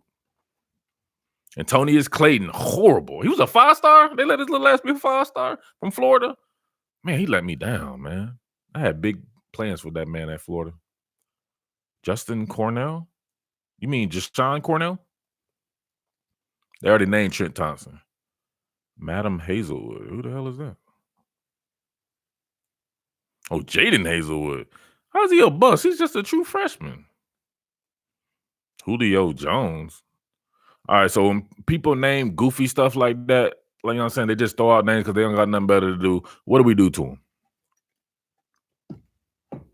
Nate McBride is going to be better. Now, Nate McBride wasn't a 5-star, though. He wasn't a 5-star. I know people just naming random 5-stars. How you going to name Julio Jones? Pink slip, exactly. So pink slip, the Julio Jones person, please. Get him out the game, coach. He taking too many shots, coach. Get him out the game. He missing tackles, coach. Get him out. Sawyer's a 5-star bust. Damn, Reggie Duval.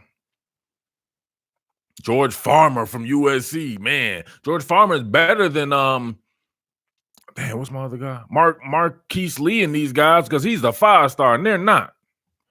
He was, oh, you can't. Xavier Carter from LSU. He was a 5-star. That's one of my favorite all-time athletes, period. He was a man in track and field. He was a 5-star in football. Tony Brown, bust city.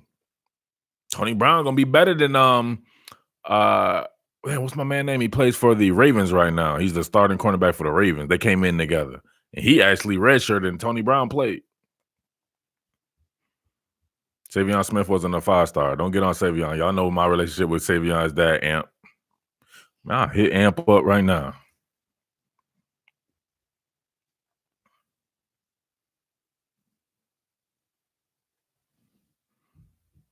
Nate Craig Myers. Somebody was one of them Auburn dudes was telling me how, you know what I'm saying? I was saying that dudes don't be balling out at wide receiver that come from Auburn. And he was like, Darius Slayton. I'm like, you name one dude out of 900 dudes. I'm confused.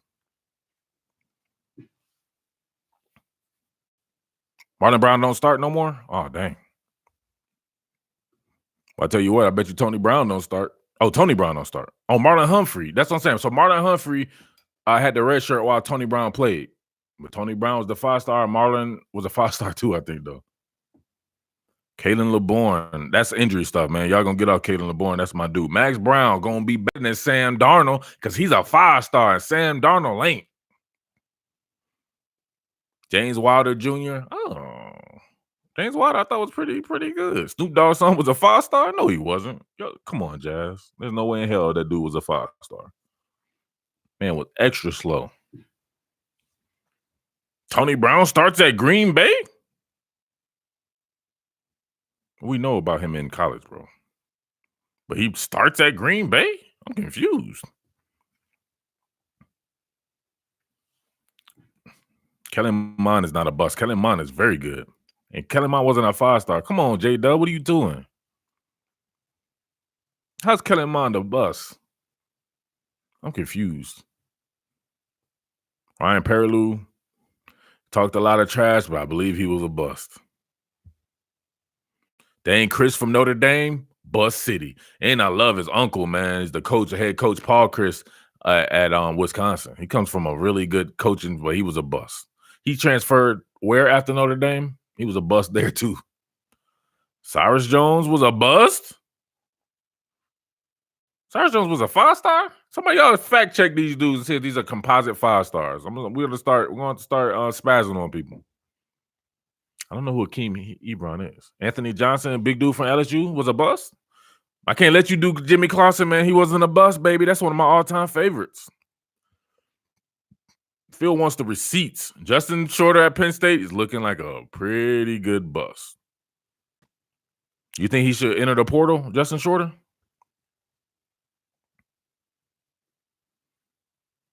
Kevin White from West Virginia. Dude, do you not understand what we're doing here? Kevin White nowhere was near a 5-star first and foremost. And how was you said something earlier that I thought was goofy too. I was giving you a mulligan. But Kevin White, how is he a bust? We're talking about what they did in college, and he's not a 5-star. I just explained this to you. I'm going to time you out, bro. You got to think about your sins.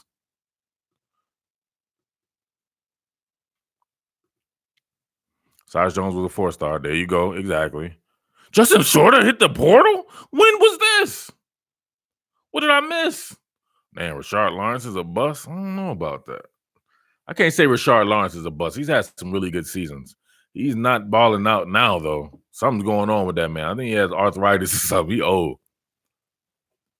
Yeah, we mentioned Malachi Dupree. He was a bust. Man, Justin Shorter, he was a bust for real from Penn State. No doubt about that. But people going to be all over that dude. D'Angelo Gibbs. Oh, no. Okay, he's a bust.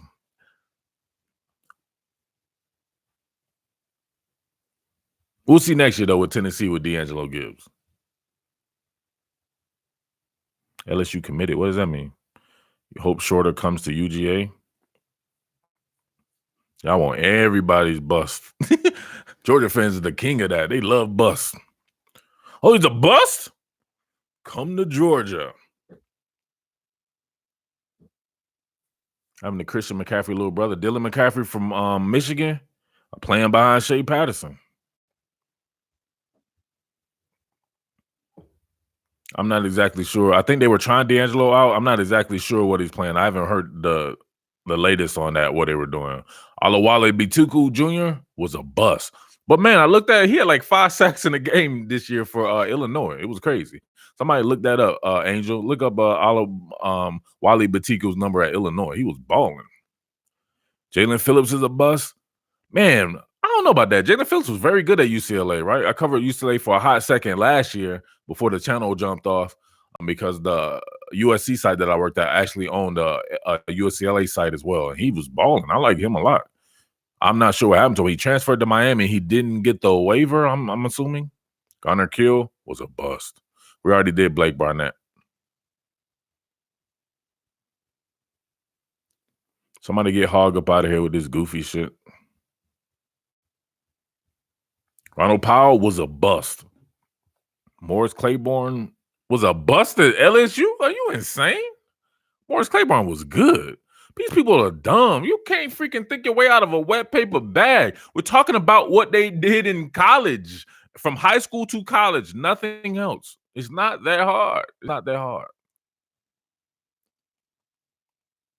Josh Sweat, man, I think Josh Sweat's injury stuff, man. We're not talking about the NFL. All right, get this dude the fuck out of here.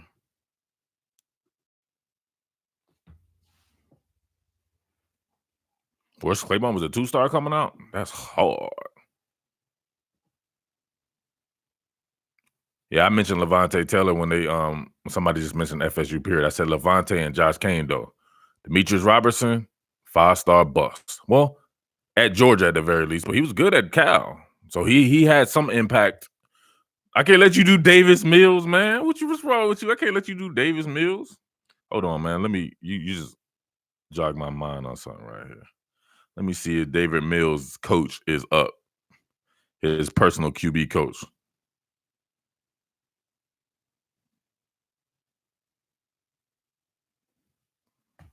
Davis Mills' personal QB coach is also Harrison Bailey's personal QB coach. Named Tony Ballard.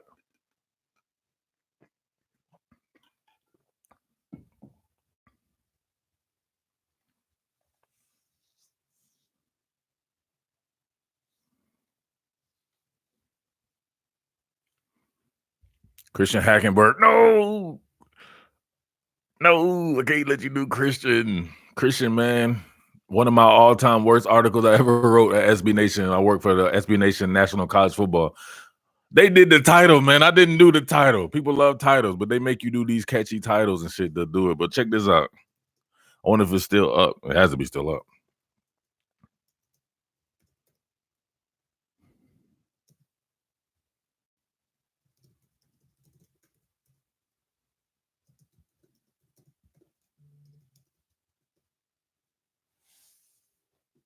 No, it's still there. So this was in 2014. He had me gas, man. I had a great year. He had me gas. I had to do the film study on that bad boy, man. And he said he throws like a young Brady or a young Luck.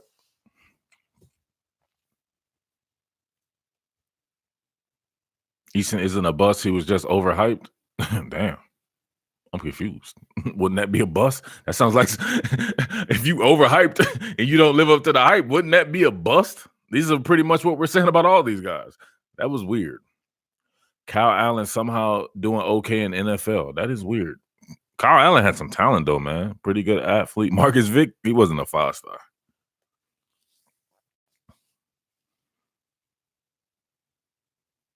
James wanted to wipe his feet twice. Appreciate that, James. Let's get it, baby. Let's get it up to 220 thumbs up. JT Daniels, before the injury, was a bust. He only played one season. He was a true freshman, and he was a true freshman that only played 3 seasons of high school football.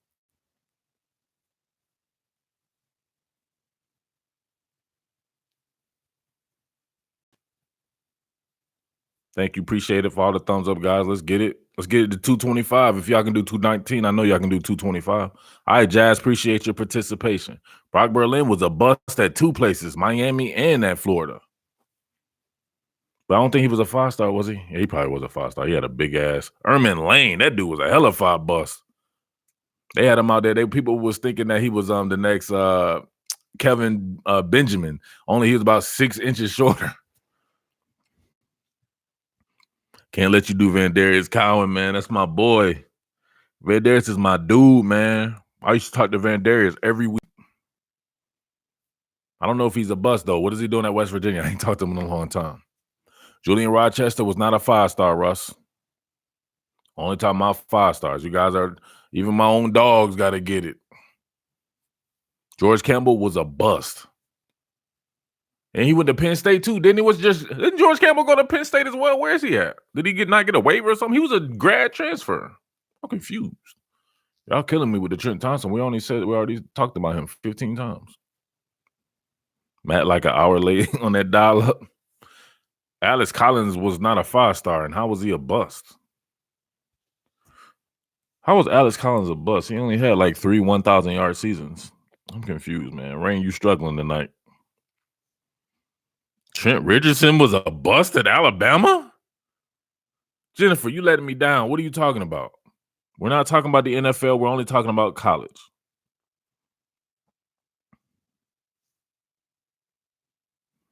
Yeah, Rain, you got to stop. You got to let it marinate. You got to take Jennifer with you. Jennifer going off that woody. George Campbell went to West Virginia. Why he do that to Penn State? He was supposed to be going there to replace Johnson that went to Oregon. Yeah, they named Speedy Noel. Derrick Rogers was not a bust. Come on now. Derrick was pretty good. He just got you know what I'm saying? I don't know what Derrick was doing. I'm pretty sure he was smoking though. His lips was blacker than a mug. They already named Caleb King. Do I think Tay Carter gets drafted? Heck yeah.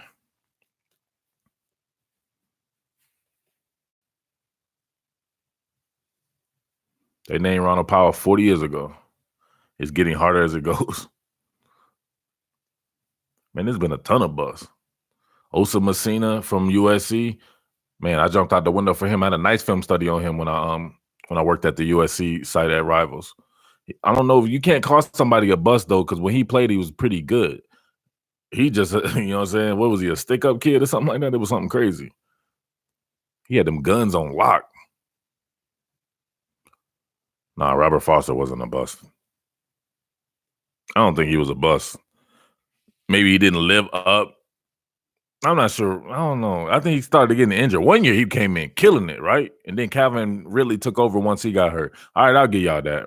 Robert Foster was a bust.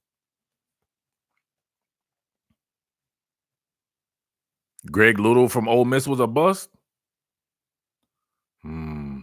Caleb definitely was a 5-star, wasn't he? He looks like a guy that they will make a 5-star off of looks alone. You trying to say Caleb a bust? But I said Kalon wasn't that good to me, right? People were getting mad at me. Isaiah Crowell was definitely not a bust. You must be out of your mind. Oh, Justin Healy said this. He is definitely out of his mind. You're not a bust. He just got in trouble. But when he played, he was very good. Isaac Nada was a bust. Shout outs to my boy Isaac Nada, though. Greg Gilmore was a bust. Jason was a 4-star. Dang, for real? He must have been super skinny or something like that. He wasn't a bust. He got busted. Malcolm Brown from Texas. It was like 6 Malcolm Browns. Chauncey Rivers is not a bust. Chauncey Rivers is not a bust. He's playing very good at Mississippi State. Nor was he a 5. If somebody looked Chauncey Rivers up, if he's not a 5-star, Eli gets blocked. He better be a 5-star, Eli. Because I done told you like 5 times, bro. You can't get it. We got to let you go. You can't contribute to the discussion correctly. He was good at that HBCU. Alabama State, he was killing it. Yes, Sam. I'm sorry. Isaac Nada was a bust. I don't care if he had 4 catches in the Florida game. He was a bust. He was a 5. He was the highest rated tight end they ever had in the history of the rankings. You can't say that he wasn't a bust. Ray Drew, Shea Patterson. Shea Patterson's not a bust. All right, Charles. Thank you. For Georgia, he was a bust. He had 1 season, bro. That was like 1,000 yards and close to it. How was he a bust? That's not a bust, bro. Come on, Justin Healy. Don't show people out there that, you know what I'm saying, you're our boy. We don't want them to know that your brain is fried on drugs.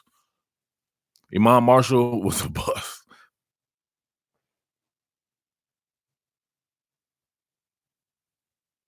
We're on college bust. This top is kind of depressing. It is pretty bad. Trayvon Reed. I don't know if I remember that, Whitey Panda.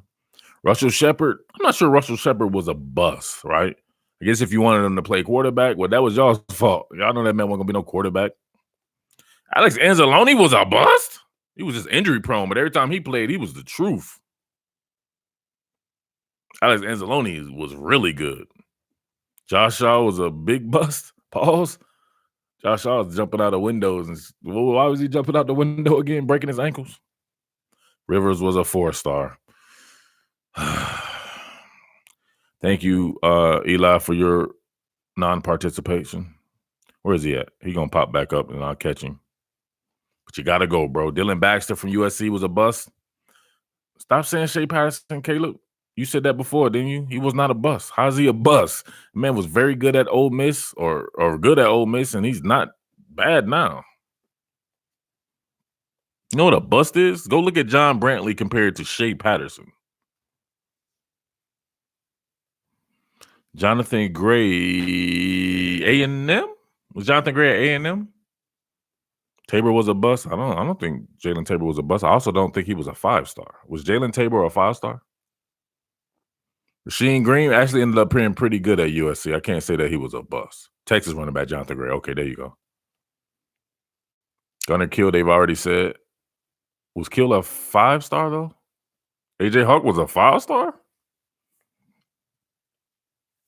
You can wish you still had him, but I mean he wasn't a bust.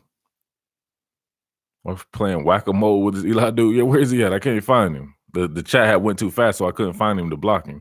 Now he don't want to say nothing. Say something, Eli, so we can block you. Phillip Sims was not a 5-star. Justin, will you stop saying that shit? We just told you 15 times. Isaiah Crowell was not a bust. His first year, wasn't it the SEC Offensive Freshman of the Year? He got in trouble. That's not a bust, dude. You don't speak the English?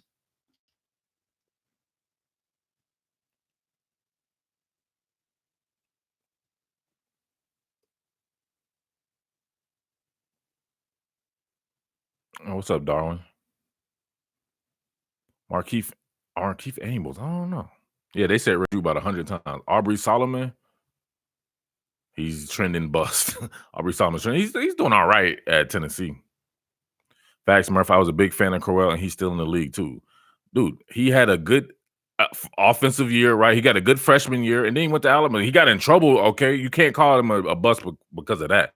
A bust means you did not get it done on the field because he went to Alabama State and crushed it as well. Then he was a starter in the NFL and was crushing it. But just in college, every year he played football, he was good, and he was good at Georgia. Justin Healy just be gone, man. He went to the SWAC and still got drafted.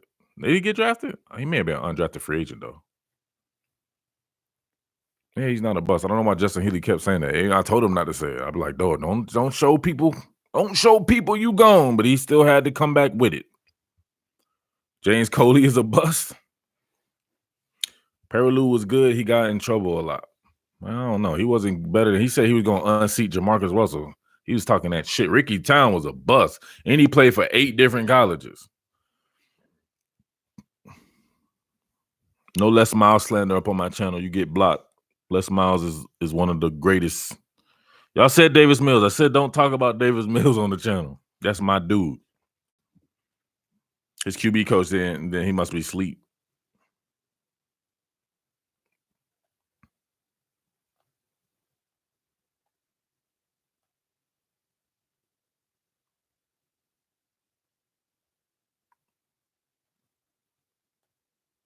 Let's see if I get Harrison Bailey up on here.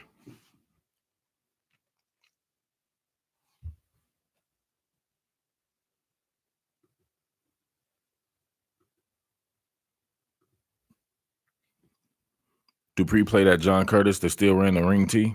Chris Marshall was good. He got hurt and overshadowed by Todd Gurley.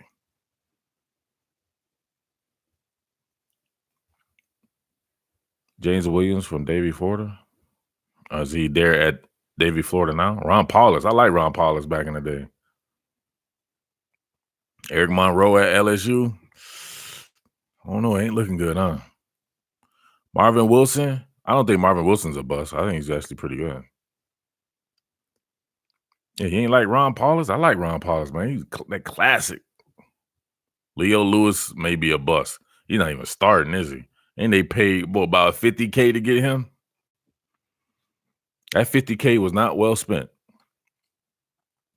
Y'all killing Ray Drew. Y'all done mentioned him about 30 times. Rain is late. He said Texas running back.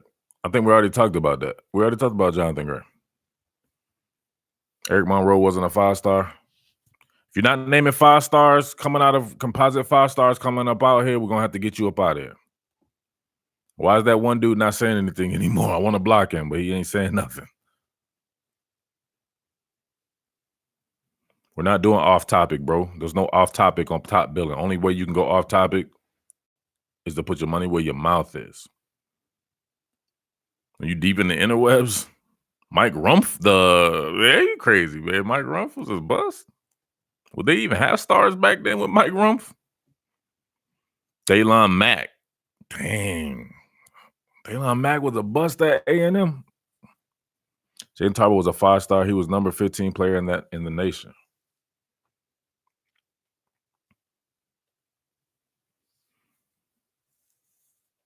Tyreek Stevenson got to start playing nickel. Huh? No, he didn't.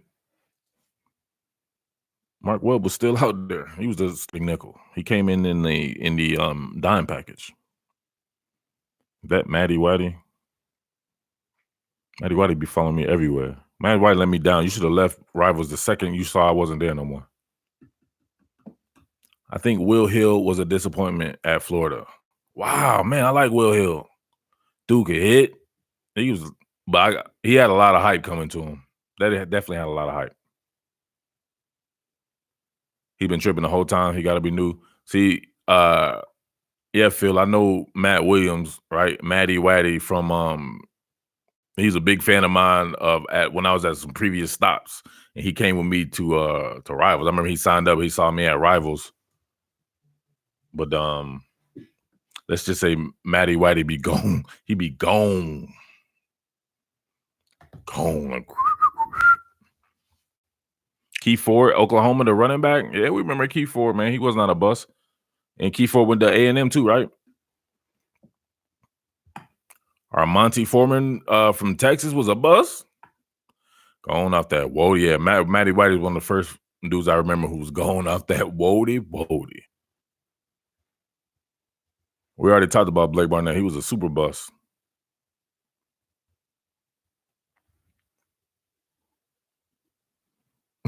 Can't understand why Patrick Surtain keep getting cooked. Man, I don't know what to tell you. He do be getting cooked though. Felipe Franks and Jared Garantano. I'm not sure about Garantano or Franks. I think they both might have been 4 stars. Jared Garantano quietly has been coming on though. Jimmy Clausen wasn't a bust. Let's not do that. Don't do that to yourself. Clausen was not a bust. Priest Willis, who was that? Terry Godwin was a bust to you? I don't know. He had a lot of hype, man. He was kind of average to me. He may have actually been a bust. Will Allen, LSU left tackle commit, was a bust? He's a 5-star? What is James Wade talking about? James be going too. James be partying too much or something.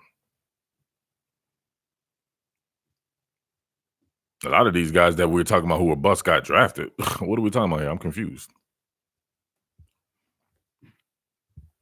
We're not talking about in the league. He was good in college. Oh, that's what you said, Jalil? Yeah, we already talked about George Campbell.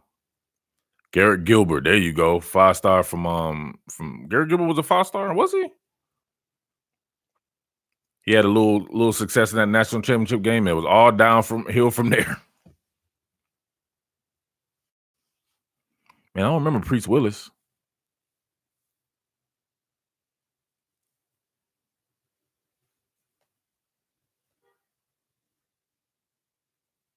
Convo is about 5-star high school players who ended up being busts because this one dude, I don't know, we done gave this dude, he probably watching this whole thing. He got blocked and everything. He said something about he didn't want to give Tyrion Davis Price any credit from LSU. And he said that something like John Emery or somebody that was a 5-star for a reason. It was just goofy. Dang, what happened? What did he do? Dang, Santee didn't like that. He didn't like Mecole Hardman being a low-key bust. Fred Rouse from Florida State.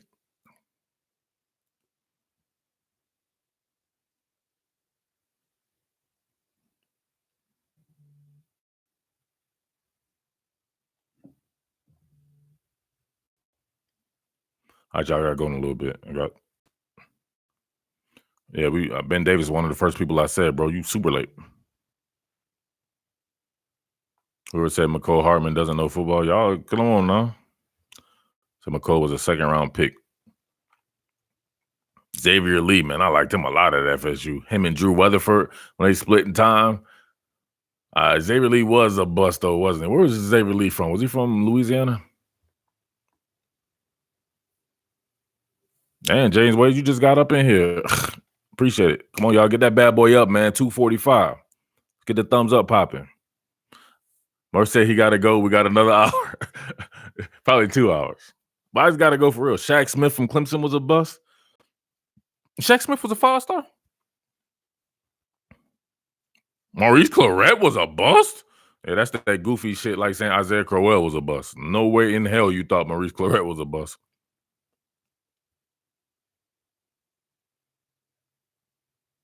Who I'm saying? Oh, Shaq Smith was you said on Rivals. He was we gotta go by the composite, man. The composite 5-star.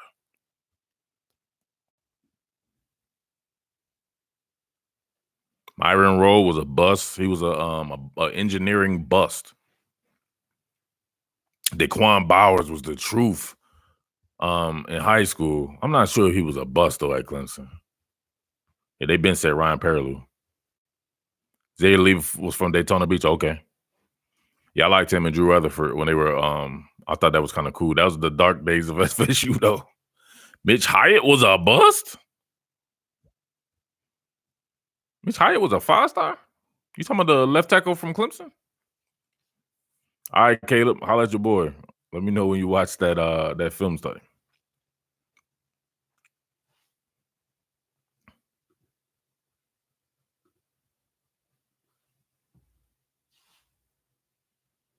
Yeah, they said Hunter Johnson. Kenton Kamau. Who's that? Yep. I was a 5-star. Well, he went undrafted, but I don't think he was a bust, man. He was like a 4-year starter left tackle on a national championship team. I don't know. How was he a bust? You guys know what bust means? Dude was literally a 4-year starter.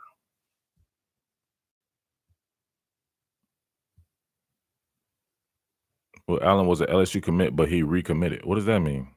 Are you talking about he's currently a commit? What are we talking about? Dude made all AC team and all American second team. Exactly. What we talking about here? How's Mitch Hyatt a bust? These people can't understand what we're talking about. They're like, what about the NFL, Murph? Jasper Saints. They said him earlier. Just hearing his name, I remember that when I was young, man. I used to think Jasper Saints was the truth. Calvin Ashley really busting.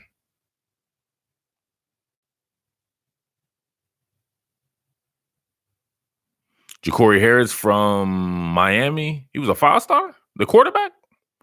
Tyson Campbell, I don't know if he's a bust. What y'all keep talking about this dude decommitting from? If I'm telling you, I'm about to time y'all out if you're talking about a current commit. What does that got to do with anything? Noah Spence from Ohio State. I thought he ended up being pretty good, Tony B. That man smoking dust. Josh Harvey Clemens, he was we already talked about Josh Harvey Clemens. Eli. Oh, that's you, Eli. He came back.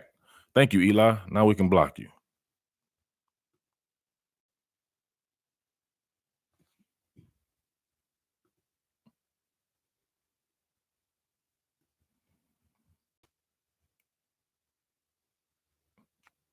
Let's go.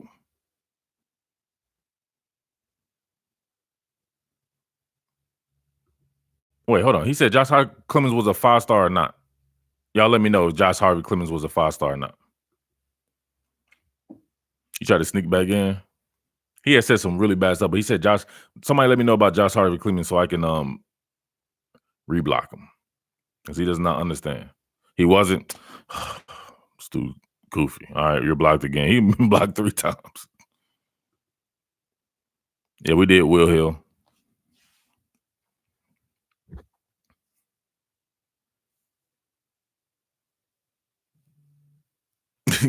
They blocked you because you got some sensitive ass Georgia mods on here. That's why they blocked you. Or they timed you out for the McCole Hardman. All right, y'all. I appreciate it, man. I got my family hitting me up right here. It was a cool chat right here. Got my man. I'm gonna get some more people on right there. I want to get Harrison Bailey's QB. Maybe I'll get Harrison Bailey himself on here. I don't know. Y'all be asking some stupid questions though. I don't know if I get some high school kids on here and y'all ask some goofy ass questions, but we'll see. But definitely want to get his QB coach on, who was Davis Mills' QB coach as well. Very insightful gentleman there. And I don't know, man, maybe get some of these coaches around here, some of these guys in this phone. We'll see what's cracking though. But as always, man, I appreciate you guys. Thank you. Hopefully when I'm gone, y'all can get it up to 250. And we go. Happy Thanksgiving, y'all. I might be back though before then, or maybe on Thanksgiving or something like that. I don't know. I got to give you guys the goods though. For sure. All right. That being said, top billing to ya.